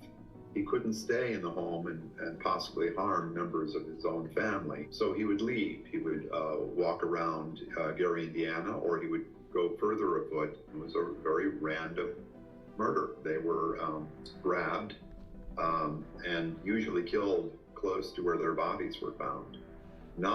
Nothing very sophisticated in these murders, just opportunistic. How sure are you that Darren Dion Van has claimed lives in Chicago? Look at him straight in his eye. He's not lying. He killed so many women, he don't know how many. Now, do I think he killed all 51? No. It would be nice to point the finger at Darren Dion Van, accuse him to be the likely suspect of all these murders, get some closure and move on. However, it is impossible that Darren did all these murders. There were 5 murders that happened between 2004 and 2005 that he couldn't have done because he was serving time in an Indiana jail. What he did was, in front of police, he threatened to kill his girlfriend by holding a gas can and lighter in one arm while the other arm was around her neck. There are an additional 5 murders from 2009 to 2013 that he couldn't have done because he was serving a 5-year prison sentence in Texas for a brutal sexual assault. So there are at least 10 murders from this period that Darren could not have done. This further supports Detective Hammond and Thomas Hargrove's theory that there are multiple killers involved, but unfortunately, it also further complicates this deadly mystery. When was the last time you were contacted by police regarding your mother's death? I was never contacted. They contacted my grandmother one time, and it was for identification purposes. When I got older, I contacted them, and they didn't even know anything. They barely knew who she was, and said like, "Oh, the case is the file. We delete the files or something like that, or they don't carry the files." What does that make you think? They just don't care. Cause I don't think it's a complex case. I mean, she was found somewhere where she stayed. Tommy G needs to stop shaving off his mustache. He looked mad weird about it. Visit and hung out at. So I mean, I don't feel like it should have been hard to find out. You know what I'm saying? Who done it? But at least like gather like some type of information as to what. So some of the comments I've gotten is if all the victims were white ladies that were accountants or middle class, that the murders would have already been solved right now. But because a lot of the women are black women, minority women that are working the streets, no one cares, the cops aren't going to bother. What do you feel about that? Yeah, so in general, Chicago is pretty low on their success rate of solving any kind of murder. It's like 20 or 30%. It's really low. I don't think it's necessarily what color you are. It's just that they know that a lot of those people have like left their homes or whatever. Their families used to them going on binges, missing, you know, so no one will be exactly looking for them right away. So no one's really sure where they are anyways. Yeah, and like a lot of people don't have families, so if they were to die, who's gonna know anyway? You ever thought that your mom was got by the Chicago Strangler?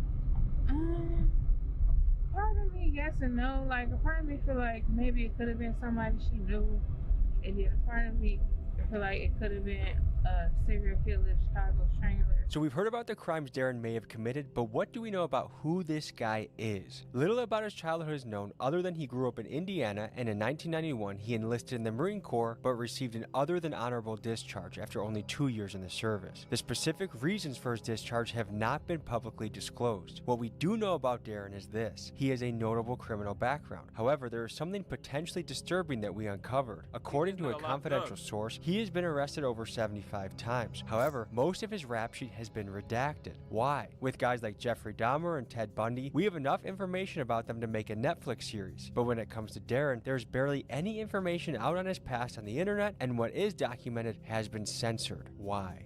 What were her injuries, if you don't mind me asking? Was she shot?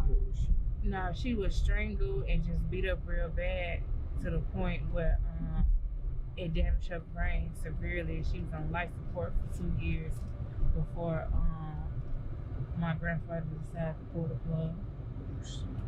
I can't imagine what that's like going into a room with a family member that you love. They're disfigured, they're beaten up, and having to...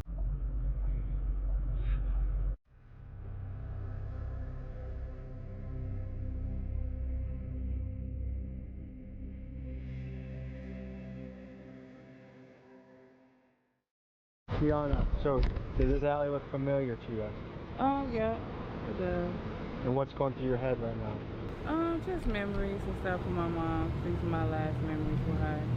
We used to stay down here and go to the grocery store across the street. So you used to live close by? Yeah. Okay. I guess what's running through your guys' heads right now? So I'm looking from a cold case perspective. What year would have been? What year was it? 99. 99. Yeah. So, you know, several time ago. So much of this has changed. I can see now about 10 video cameras. Probably weren't here at the time. There are probably buildings that were here, right, that were multi-unit buildings. So I want to know if I could go back and find out what buildings were there, were they multi-unit buildings, who lived there, and you can do that. It's a lot of work, but it can be done. You know, I'd be really wanting to look at the specifics of where she was discovered exactly, like within as many feet as I can, and things like that. So this is a tough place because it's pretty desolate. 2 questions, one for each of you. Yo, What if Tommy G was the serial killer? Was, Smiley any- face. Well, didn't that one other dude talk about Didn't that one dude talk about a smile like smiley face killer or something like that? I might just be yapping. I ain't gonna lie. I might just be yapping. Is that yap? That yap chat? I don't know. Said. My guy is dedicated towards streaming every day. I'm telling you, gang, I'm doing this every single day of February. And in March, I don't know too much. I'm still gonna be live streaming constantly, right? Except for February, I know I can do it in February. I got a PC for Christmas. I ain't do nothing in January but like 2 streams, no videos. I think like 1 YouTube short or something like that. I don't know. Said. Why February, fam? I don't even know. Like, you know what Kai Cenat did? Kai Cenat was streaming like every single day of February. Well, 24 hours every single day, right? I decided to do that, right? Except for just like live stream once a day and like try to put out YouTube shorts and videos. I probably made like 2 YouTube shorts, right? Or like I got a couple YouTube shorts and I'm working on a couple videos, right? Taken from the live stream, and I'm also live streaming on Twitch as well. So I'm live streaming on 2 platforms every single day, and I got 17 more days of this. We doing this every single day. Given time, how many murders could a homicide detective be looking at once? It varied from 13 to 25, 30 at a time. And also I'm watching this real quick because Warzone updating real quick because I just downloaded it and it said update for some reason. I don't know. Said. Yeah, makes sense. You should upload YT shorts. That shit actually funny. Exactly. I got one where my PC fell on me. I'm gonna upload that one again soon. I uploaded it on TikTok. Oh yeah, I forgot I had TikTok. I got a TikTok, Twitch, and YouTube. I don't promote an Instagram because I promote like on my Instagram. I'll push out videos, right? Like I'll promote them, but I don't promote my Instagram on my YouTube though.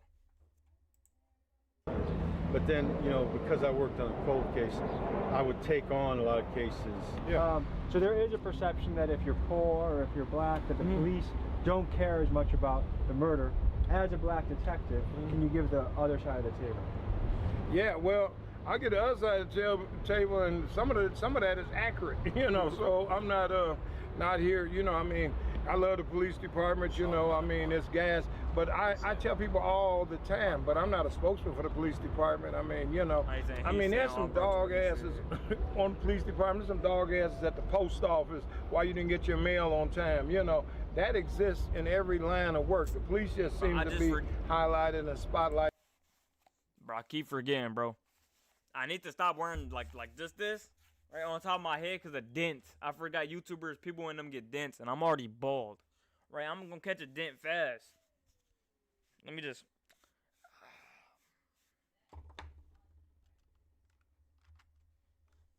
Any dent, chat? Any dent? Oh yeah, I forgot I got a low taper fade. Yeah. All right, chat. Let me. I'm gonna keep them in the back of my head though. More and stuff, obviously, and you know, for good reason in some cases. I mean, does it kind of blow your mind that someone could potentially get away with killing 50, 60, 70 women and not get caught? Yeah, it saddens me because it's like, how can you take a job and, you know what I'm saying, not even care about doing it properly, and especially when it comes to, you know, human life and women. If you could say a message to the Chicago Police Department, what would you tell them? I would just tell them, like, if it's possible, you take a second, you know, look, you know, I know you got other things going on and other things that you do, but this is just important. If you could sit across from the strangler, what would you say to the guy? Yeah, I would just ask, like, why? Like, took my mom away, like, and it's crazy asking that because it reminded me of a conversation I had with my dad when I was younger. Do the person, you know, you feel like the person who did it, you know, do they deserve to die or whatever? And I was telling him, like, no, I don't feel like, you know, they deserve to die or whatever. And, you know, I was young back then. and stuff like that. But I, now that I'm older, adult, I kind of still feel the same way, Did listening to detectives talk today change your perception at all of? Yeah, I know they have a hard job to do, but I just still can't. I still hold resentment towards them or whatever because it is my mom, and I feel like they didn't do everything that they could have done to try to solve the case. And I feel like the case wasn't too complex. It was things that I feel like that could have been done that wasn't. Ain't gonna lie, bro. The hunt, the Chicago serial killer. I have the answer for this. I did series. Bro, the Chicago serial killer is clearly King Von. Case solved. Cause half of these happened in 2018. King Von died 2022, and that's why all the killing stopped. And also in bad neighborhoods, it was King Von, bro. Wasn't done, and I feel like they didn't care because of race. And do you think closure would make you feel better? Yes, closure would definitely make me feel better. It won't bring justice because my mom isn't here, but definitely just knowing, what happened and why, it happened and why they did this. Even if they say oh, I did it because I was high or something, I'll take that. I'd rather, have, partially something on the plate than nothing at all, Folks, the reality is there are still many cases, upwards of 50 to 70. Bro, why do you keep saying me at the end of it, bruh? You make no sense, bruh.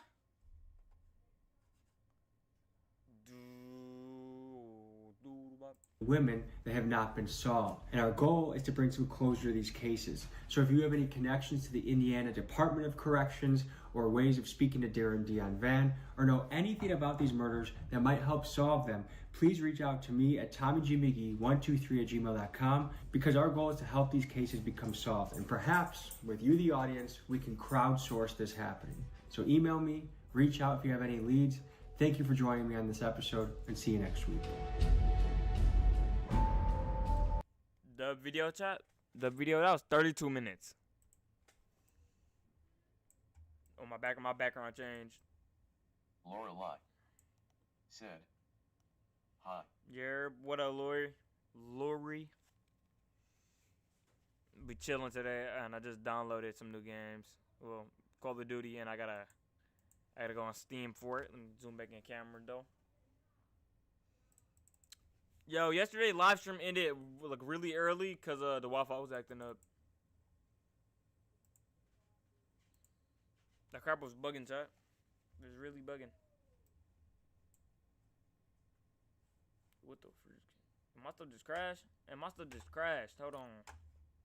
Lorelai said, KK. No, wait a second, chat.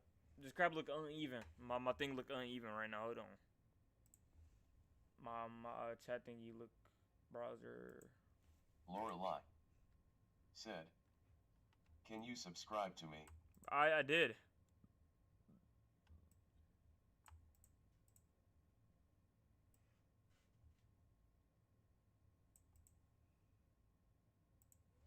Alright, chat, back to what's it called? Where the crap did it go? Back to Steam, I guess, because I still didn't do this crap right. Alright, chat, we going to alright, chat, now we going to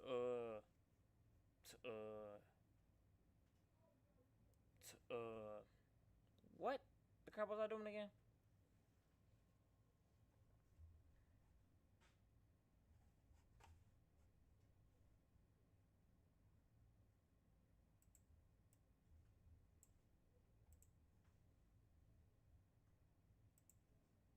Actually, I have to fix it. Alright, chat. Now we go to. Now, chat. Now we can play Call of Duty, chat. Dang, bro. The dent with the headphones, chat. I need to stop that. It's a bad habit. Putting on headphones like that, crap, bro. I do not need no dent in my head.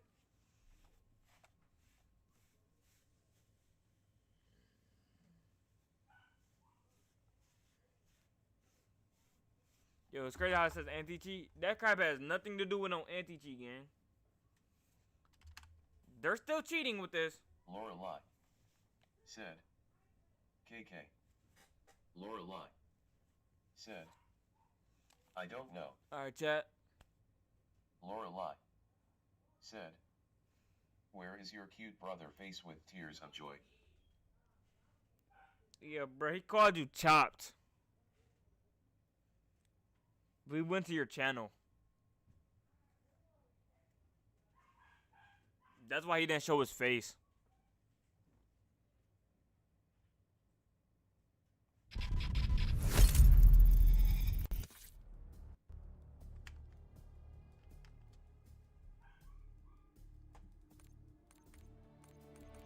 Phone number required.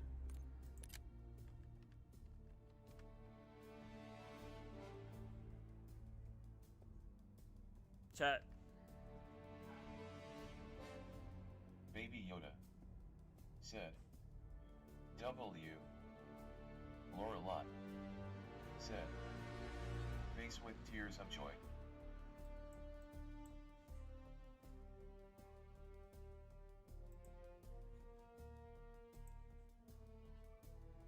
Yeah, bro, it says phone number required. Okay, can I get back to the what's it called? It won't let me. Alright, yeah, I got it.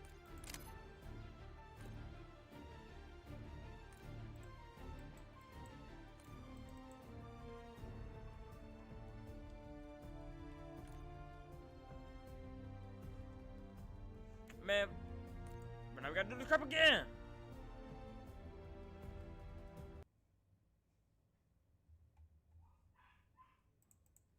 Said the music stopped.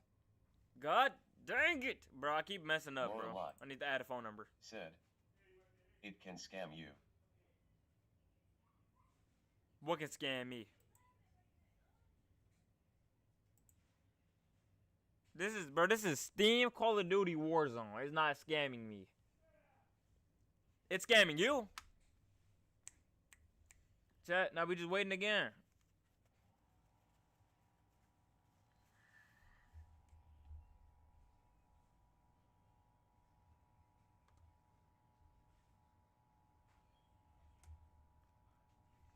But I don't think this game's scamming me. Lorelai. Said. The game. Lorelai. Said. Face with tears of joy.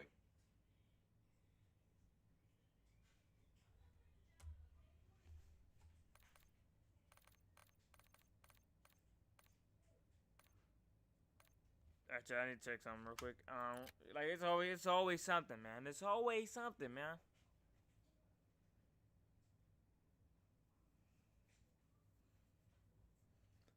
Cause bro, I'm about to put in this fake phone number.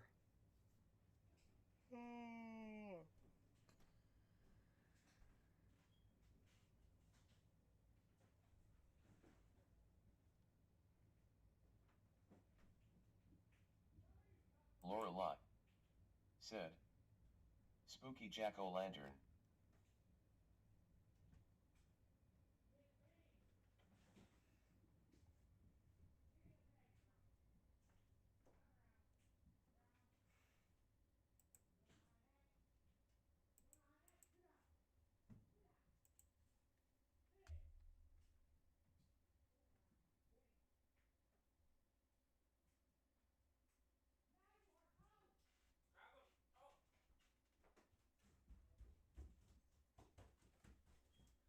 Nate. Said. Yo. Huh? I don't know. And I do got headphones on for a reason. Lorelai. Said. 10 more days until my birthday. Baby Yoda. Said. W. Baby Yoda. Said. W. But where the crap do I?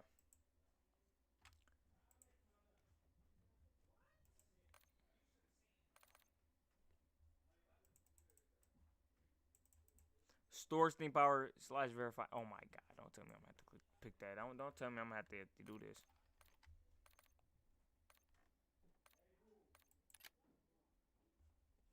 Lorelai. Said. So I think I'll just wait. I be back. Yerp. Chat, what are we doing, chat? This crap make no sense. Woo, baby. Bro, like a baby with this t-shirt on, bro. This t-shirt way too big.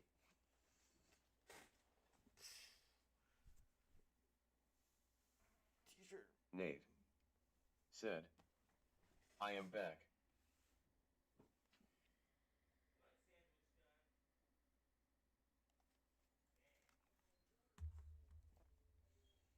Where the crap my do-rag go? I'm about to put this back on. Cause I'm about to go grab the clippers. I'm about to go grab the... Yo, someone... Hey, hold on, wait a second. I'll wait.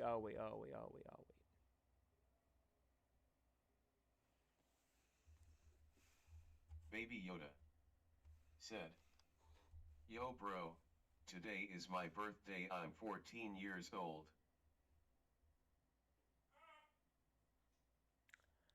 I don't believe that. I don't believe that, man. I don't believe that at all. I don't believe that one bit. Like, what? You expect me to believe that?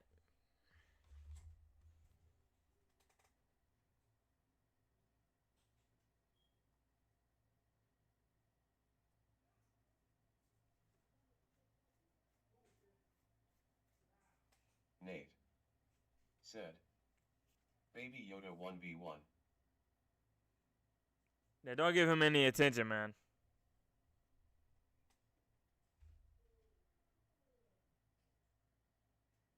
Baby Yoda. Said. On what someone v1 on what game?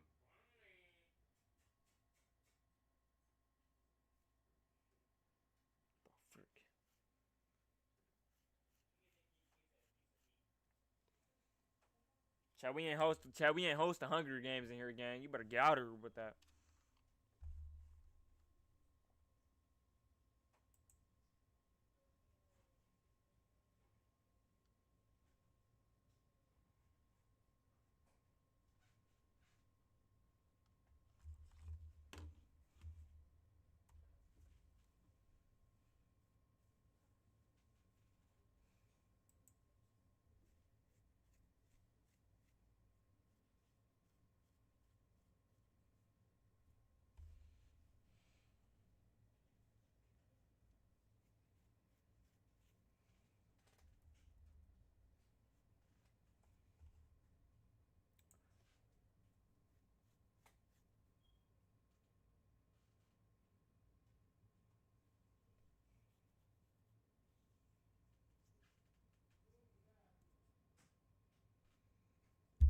Bro, freak, hold on.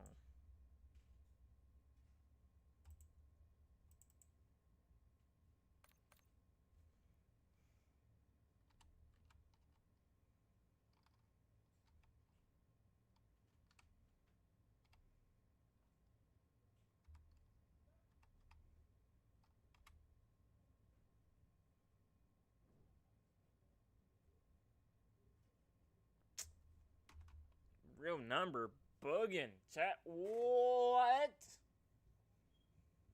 Chat, I ain't got no real number. Chat, I ain't got no real number. Freak. Chat,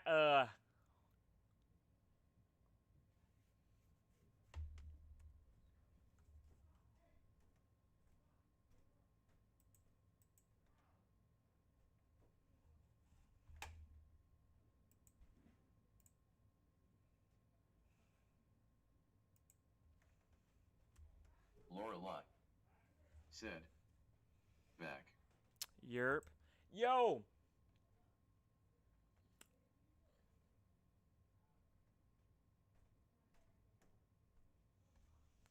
Chat, my jawline sharp. I ain't chopped chin.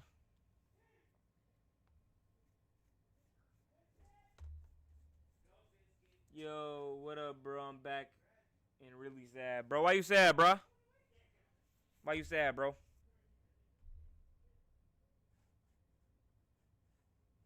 Nate. Said.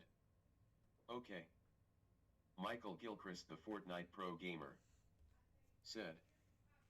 What up, bro? I'm back. Yep.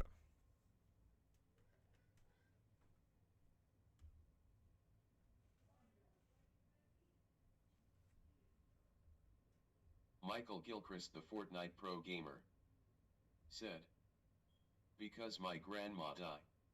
Dang. You okay, bro?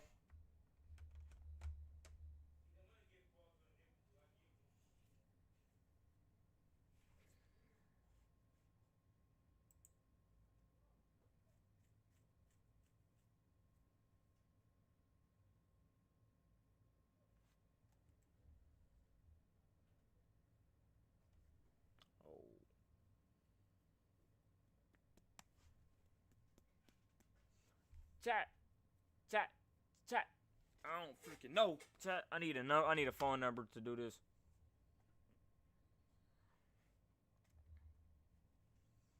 Michael Gilchrist, the Fortnite pro gamer, said, yes, I'm crying. She died yesterday and she was only 64.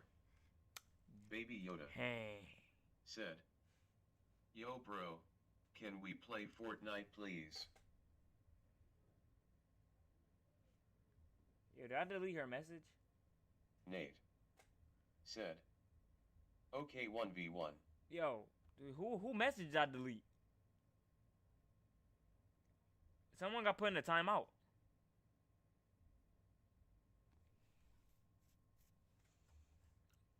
Bro, where did his stuff just go? Bro, what? Hold on, bro.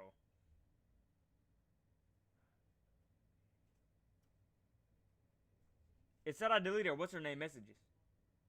I did not touch her messages.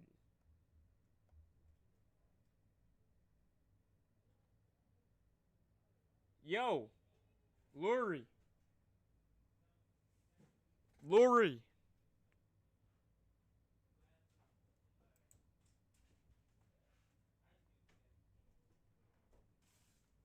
Don't happen, Cam. Lori bugging. Lori bugging? Yeah. Yeah, I don't want Lori to stop. Hey, bro, I gotta use your phone number to get Warzone. Get Warzone? Yeah. You got a whole iPhone 15 game. And it ain't on. What's Lori bugging about? If I had to get in chat. She was like, where's your brother? And I was like, he called you Nah, Chopped Gang. she talking about Nathaniel. Because She called you that and Nathaniel. What called us Chopped? Nah, she ain't call you Chopped. Quite the opposite. Look, bro, I need a phone number to set up Warzone. I got you, bro. You got me, bro. Yeah, you don't. I'm telling you. Oh no, wait a second. It's been hacked, bro. Nah. What hacked? Or you get my number or something wrong with my number, bro. All right. Don't. Oh, because I almost put it. Oh yeah, my God, I almost leaked. You almost just leaked. I almost leaked my number, bro. What up, chat? Y'all niggas don't know who I am, but shoot, it don't matter. Bro, nigga, move, bro. Nigga, I bring the party with me, no cap. I bring the party with me. I'm waiting for him. Alright. No. Wait, what happened? What's my number? Don't read it out loud. Vonnie, phone number. I got it. Phone number leaked in chat, bro. Vonnie, no. Bro, I'm not typing, bro. I'm not typing in the chat. I got my thing on what's good, bro. You don't even know your own number. Bro, because who Did you just type it on Johnny's? This mine. Oh yeah, Vonnie, I know that one. Kill yourself. I got it. Wait, I'm about to call you. Why? I'm trying to 1v1 Baby Yoda. Baby Yoda was talking like that. Bro, I need to stop looking down like this, bro. Oh my God, I look the camera meant for you to look up, bro. Yeah, nah, it's meant for me to look up. What's up, y'all? Get the put the phone number in. Why not use mom's phone number? I'm not using mom's phone number. I don't like asking mom for stuff. That's why I don't get it. Michael? Nigga. That's Michael Pro Gamer. This nigga's name is Michael Pro Gamer. Gil Christ, the Fortnite Pro Gamer. Yo, Chris. This nigga lame as. Sorry, no. His cousin named Kai. Check my email to confirm. Oh, check your email. Yeah, I know. Check your email. Jason, your email got leaked. Oh. Imagine though. Yeah, imagine. My whole life is ruined. People don't send me random emails. I'm not using my real email. I'm not using my YouTube account email. You think I'm streaming on Twitch? I was finna say the hard R. Bro, what stop the crap with is that. wrong with you? What the crap is wrong with you? I mean, at least I was, you know. Gentle? I was gonna let you know. Check my email. But how you see Twitch? Press next. How do you see It's right Twitch? there. You got a dual Yeah. Check. Press next. I ain't getting none. Look, I ain't getting none. It looks like you still haven't Lorelai. checked the link. What link? I Said. ain't get sent none. Lorelai Yeah, Call of Duty. said, Is it Call of Duty? face Yeah. with tears of joy. Steam. If I got the turf. No, Steam. It's probably Steam. Verify email now. I clicked on it. Is it just a link? Like you just gotta click I on the think link? it was a link. Yeah, I think it was a link. Email verification complete. Okay. Next. I press next. I just Finally, did. man, you playing different games. Chat, the waves look different. The waves look different. Nigga. See, my waves was here, but Yeah, you slept. I washed my He junk. washed his hair and slept on him.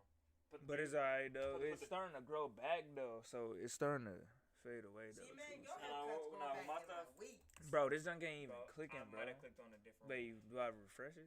Nah, don't reverse it. Refresh it. No, just a little Michael Gilchrist, the Fortnite pro gamer, said, I have a cuz named Ty and I have one James and one named I think he Jack was and rapping. one named Jax and Kate. Keep spitting. Hey yo, keep rapping, gang. We gonna put you over a beat. Lorelai said, Jay Shone, why did you time Baby Yoda I did out? not time him out. I thought you timed him out. It was actually me. Say no. It was me. Was it? Was talking all the time. No, it was I not. was checking the stuff. I did not time him out. I wasn't even on. Yeah, because I'm in a 1v1 Baby Yoda, you know? Baby Yoda was talking about Why ain't it working? There's no point in me timing out Baby Yoda. he's gonna say the hard R when he gets back. Yeah. I'm gonna reload. Bro, this junk cost. This PC cost how much and then come with a mouse pad? My nigga, like. Nope.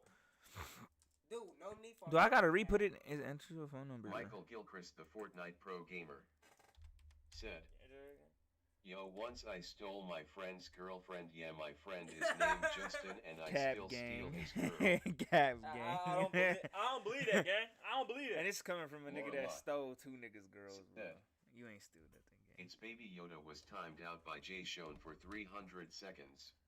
How long is that? That sound like cap. Like an hour. Baby Yoda was signed out for game today. Nigga. Ain't gonna lie, he ain't getting. No, that's ain't 3 gonna minutes. lie. I did not put him in there. Yeah, bro. Yo, Yeah, get over real quick. Oh, nah, he got timed Yeah, out for we're 10 minutes. Michael That's 10 Gilchrist, the minutes. Fortnite pro gamer, said, Not cap. This sound like Nathaniel, bro. Whoa, what? Stand right here, bro. But I'm saying, bro, it sounds I like just you. stole 50 guns on Michael that Gilchrist, scout, the man. Fortnite pro gamer, said, Ask my cousin if you that I'm caping bro. Nigga, you Bro, think where I know your cousin, bro? Where your Like- cousin at, bro? Bugging. Where your cousin at, bro? Think I know your cousin, bro? Bro, who your cousin, gang? Bro, please. Bro, bro, it's not. What? Oh, now we want to work? That's gay. Because just send me another one when we put your number back in. Well, thank God I I'm gonna did take this. this. Where the code at? Lorelai How your disc look better said, than mine? How your disc I is- took my friend boyfriend before face with tears of joy. Hey, bro, that's not cool, Michael gang. Yeah, It's not different cool. when it's Yeah, girls. it's bro. different when it's a girl. Said, That mean you was just homie. He joining now. Baby Yoda said, Yo bro, you look just like him. Yeah, brother. What? Nate. I look like what? Hey, yo, bro, you look just like him. I'm pretty sure he meant. I'm pretty sure he said that. I know what's it called. Who? He saying look just like who? Me and you look alike, probably. Bro, yeah, of course, bro. It's the I don't look nothing genes. like this thing. What's the code, my nigga? Bro, that's what Michael I'm saying. Gilchrist, the Fortnite pro gamer, No, that's not. said, My cuz Joing. Hey, yo. Bro, yeah, bro, cousin, hey, yo. Hey, Fortnite Pro's beat cousin. the mess out there, man. Tell this nigga, bro. this Tell us man. if this nigga ain't capping or not, bro. Bro, beat this man. Beat Said, this. Face with tears of joy. Beat this. Wait, who was Baby Yoda? You know this nigga in real life? No. No? I'm about to look dead into this nigga's soul and spit a description of how he is. Gavin, bro. Nate said, My mom did coke with me. Lorelai said. He capping. Why did it pause right there, bro? Y'all hate your channel, Bro, no, because it updates like every couple minutes. That's alright though, cause it's gonna update to a better picture. Yeah, you keep looking back, keep looking in the camera, bro. Bro, I don't really care, to be honest. Like, but what's the code? That's what I'm about to hit saying. send again. I'm about to hit send again, bro. Yes, send again. Oh, it's probably to your phone. No, it ain't. Send the code. Bro, your phone ain't gang. Baby Yoda. Oh, now it's said. Don't link your You phone. look like your brother. Appreciate that. You saying that we both look good? Appreciate you, young buck, bro. Niggas just be looking good for real, bro.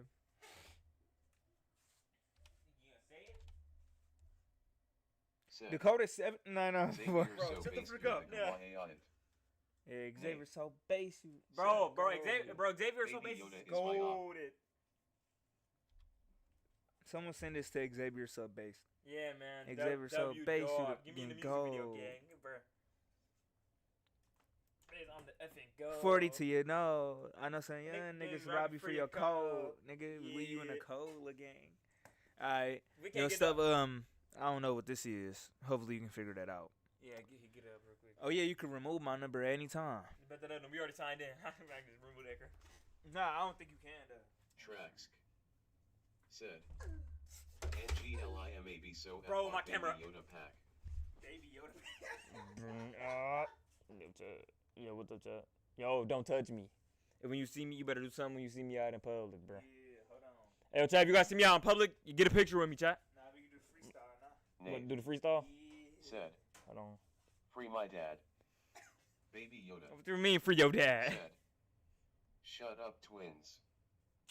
What? You said shut up to us? Me and him? No, wait. Yeah, bro. He said shut up, twins. Me. Hold on, wait a second. Chat, we gonna be back soon. Hold on.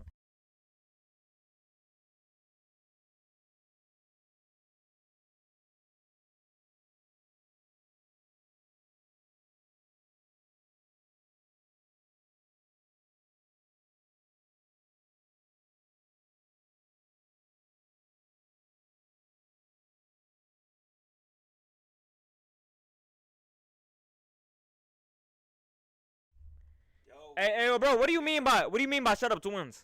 We from the Netherlands. We also from the Netherlands, gang. It's foreign, gang. You wouldn't understand. You wouldn't understand, bro. You wouldn't understand, chat. Huh? Out one of those. You talking about one of those? Yeah, you talking about one. I didn't time out Lori. What the? She texted me. It said deleted by Trax. She was in my YouTube. Oh, yo, she found my YouTube. Oh no! Everybody, every mod can check out anybody else's channel.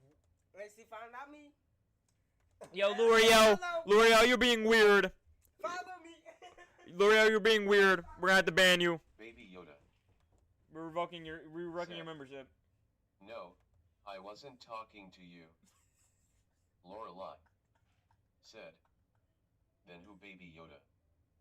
Yeah, we're gonna have to remove your mod, man.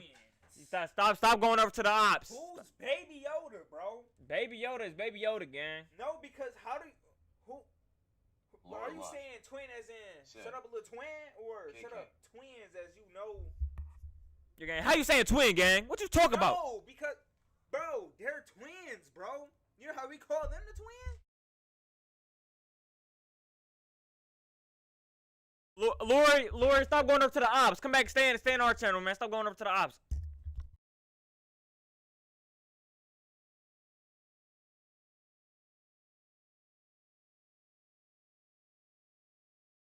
Hey, good thing my microphone though. That nigga yelled. That nigga yelled, chat. That nigga Oh, you only tried one of these. that nigga yelling, chat. All right, but back to what we were saying. Back to what we were saying though. No, like who are you talking to then? No, like when you said twin. No, like if you said shut up. How? No, listen. How? Because I want to get to the bottom of this. Because Follow if up. this nigga says shut up twins, are you saying like shut up little twin? Did we call them twins during Yes, this? we called them twins. Like bro. during the live stream. But he don't know that. Did he even see both? Get the frick out the front.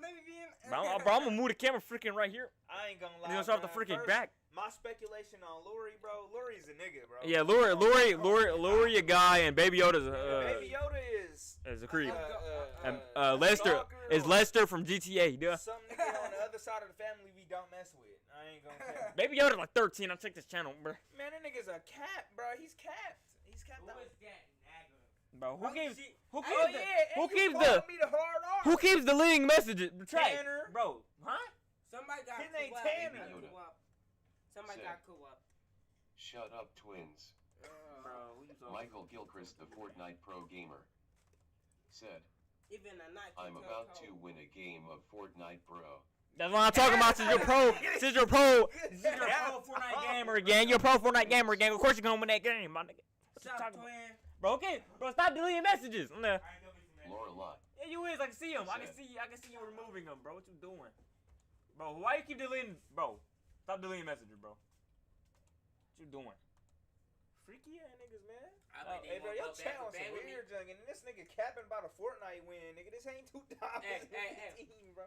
All of them can go shoot cost for me. Bro, get your goofy ear down. And why does Lori just type a dot? I'm not deleting messages. Lori's a No, liar. cause what the track? He ain't deleting messages. I can see him. Nah, how? Bro, it said tracks. I'm not tracks, pal. Yeah, you I'm is. not deleting messages. It said, look at this. Look. Michael Gilchrist, It's a the message Fortnite deleted pro by tracks. I'm not tracks. Said, You are. Tracks. that's why I have pro This is your- Fortnite gamer. this is in you as a mind. race. Bro, you got Balenciaga track runners, and he Nate. was like, oh, I gotta Said. make my username. I made my name tracks before I even had Balenciaga. I gotta make my username. Please. I don't like to That check was this. just an accident. Not no C. This Bro, nigga said. it is not him. Why I have? That is you. That's not me. That's your rage. That's rage, bro. You had a rage. Get a job. That's not me. I haven't been on my phone the entire day. Hey, yo, big, I ain't gonna lie. This car getting chaotic, I chat. can show you all the channels that I have on my Almy have. Bro, this is Baby Yoda channel gang. Nah, Baby Yoda, I don't care. Baby Yoda's weird. I don't care who it is, gang. Baby Yoda. Bro, why? How many mods I got? Shut up, twins. You shut up. I ain't gonna lie, gang. Baby This is finna get physical. Said, Bro, what you mean restart? shut up, twins. Bro, nigga, I'm not restarting this. Michael Gilchrist, the Fortnite pro gamer, I'm not restarting this. said, my real name is also Michelle in real life. Michelle? Bro, chat, what the Baby frick Yoda. my phone just... Said, Or is it Michael? shut up, twins. Get a job. Alright, buddy. Flash 100,000. Yo, flash me $4,000. That's how much I got in my pocket right now. I didn't ate a biscuit. Hold on. I didn't ate my cornbread. I got a biscuit My on me. real name is Michael in real life. Okay, you spelled it right this time. Yo, chat, my face burnt. Said, Yo, this hurts. can I time out Baby Yoda or not? No, stop. No, bro. Yo, Trax, I swear to God. Stop, bro. Stop deleting people. I'm finna unadd you as mod, bro. Yeah, but you didn't Bro, have look me at this at nigga No. first stage. I don't What make- are you doing? He ain't donate. Oh yeah, I ain't gonna. Lori. I'll ban you from your own live stream. Keep on playing. I don't know. It's too late. I'm gonna ban who from their live stream? Y'all are a dumbass. Who just said that? Lorelai. Nah, man. Hey, Baby Yoda, I caught you 4K, bro. Nah. Baby Yoda. Alright, tell me on Warzone. Cool, baby. Chat, we're on Warzone. Chat, we're finally on Warzone. Oh my God. Never. Thanks Baby to me, Yoda. though. Yeah, thanks to bro. Baby Alright, chat, let's get the plan. Hey, Baby Yoda, shut up. Everybody get Not the, cool. everybody get the step and chat, bro. Join the Discord. Nah, I ain't gonna lie. That's outrageous. Yeah, make a business. Nigga, what you mean 60? Bro, nigga. Said, I ain't got no type of money. face with tears Yeah, no. of joy. Michael Gilchrist, the I gotta Fortnite install this gamer, on my freaking God. said, That's bro, gonna do take 2 you days. think I'm But nice? this 29 gigabytes. I ain't got that much gigabytes left. What, that Fortnite? Yeah, I ain't gonna lie. He probably the non-weirdest person in here right now. I don't know. He seemed capped out, though, like he a troll. Bro, nah, stop deleting messages, bro. You just deleted another Lori message. Baby Yoda. Wait, you can Said, Yes. y'all are a dumbass. Get your retarded ass out of here. Oh, who was that? Baby Yoda. Hey, yo, Baby Yoda. Baby Yoda, you not cool. Get out, nigga. Baby Yoda, Get please. Michael Gilchrist, the Fortnite pro gamer, said, bro, do you think I'm nice? Yeah, you gonna have to react to your Well, clips. like as a person or like game clips? Your clips, bro. Cause like I don't know I you. need to see why you got pro gamer in your user. You just put PG. I ain't gonna lie, PG. Baby Yoda. Bro, what? Yo, the Wi-Fi bugging, chat. Baby Yoda need to. Bro, the Wi-Fi bugging. Bro, the Wi-Fi bugging. Bro, he over here talking crazy. 82,000. Bro, the Wi-Fi is bugging. Bro, our Wi-Fi tripping, gang. Hey, alright, there's so many monkeys around. I put my hold in. Alright, so.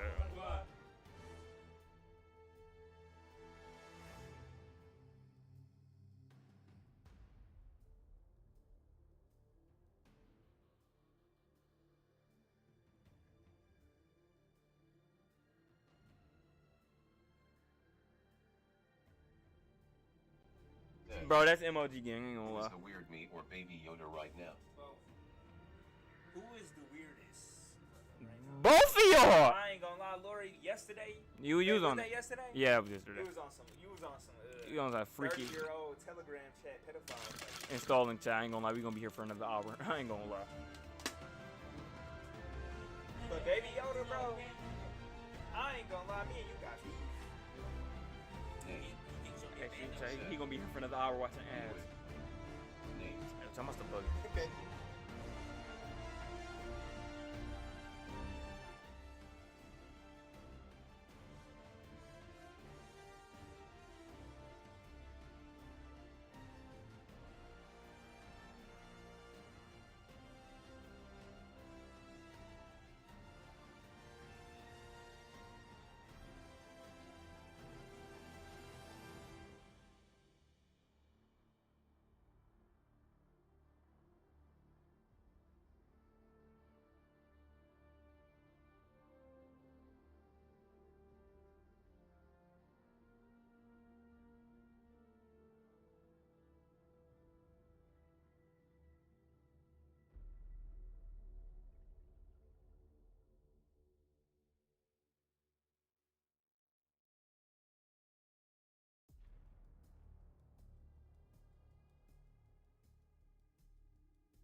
Baby Yoda a bitch.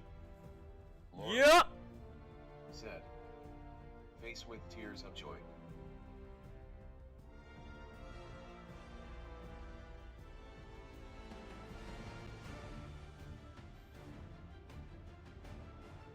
Chat, Wi-Fi bugging, chat. Wi-Fi bugging.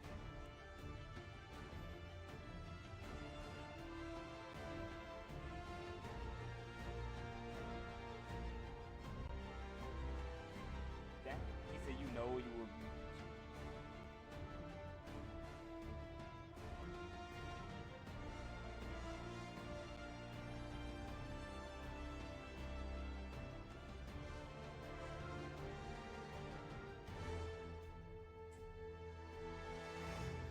Archer.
Bro, my stuff was muted.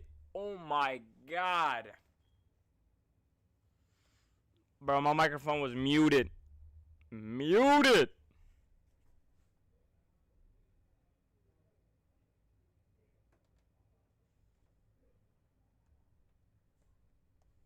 Bro, I was just talking, bro.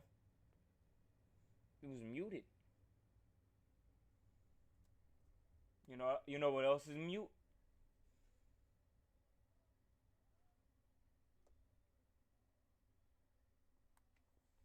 There's no point in making the joke. It's not funny.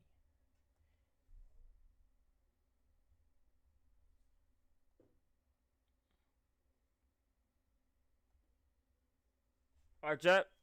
Stuff working somewhat. I need to close down a whole bunch of what's it called though. So we look at that. Alright, so I'll let my stuff, readjust because it was bugging.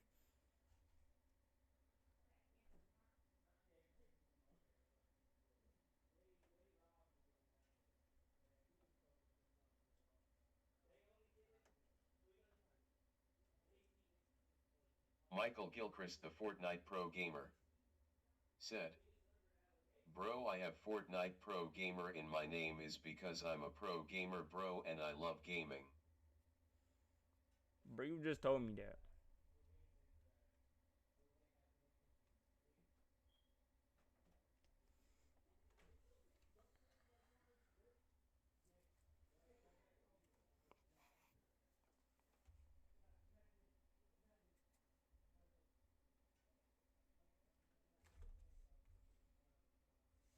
Yeah, bro. I feel it, bro. You said it to me like 3 times now, bro. It's kind of like making no sense at this point, bro.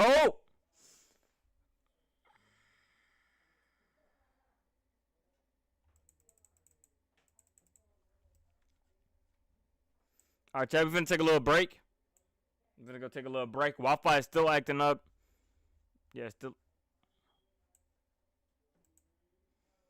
But what the frick? Oh my god.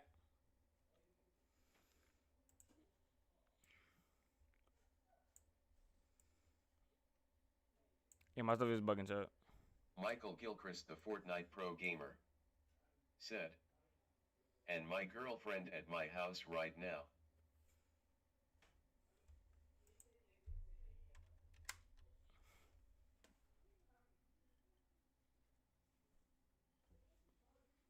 Bro, what the frick? Bro.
All right, so I'm gonna take a little break in a second because my stuff is acting up real quick right now.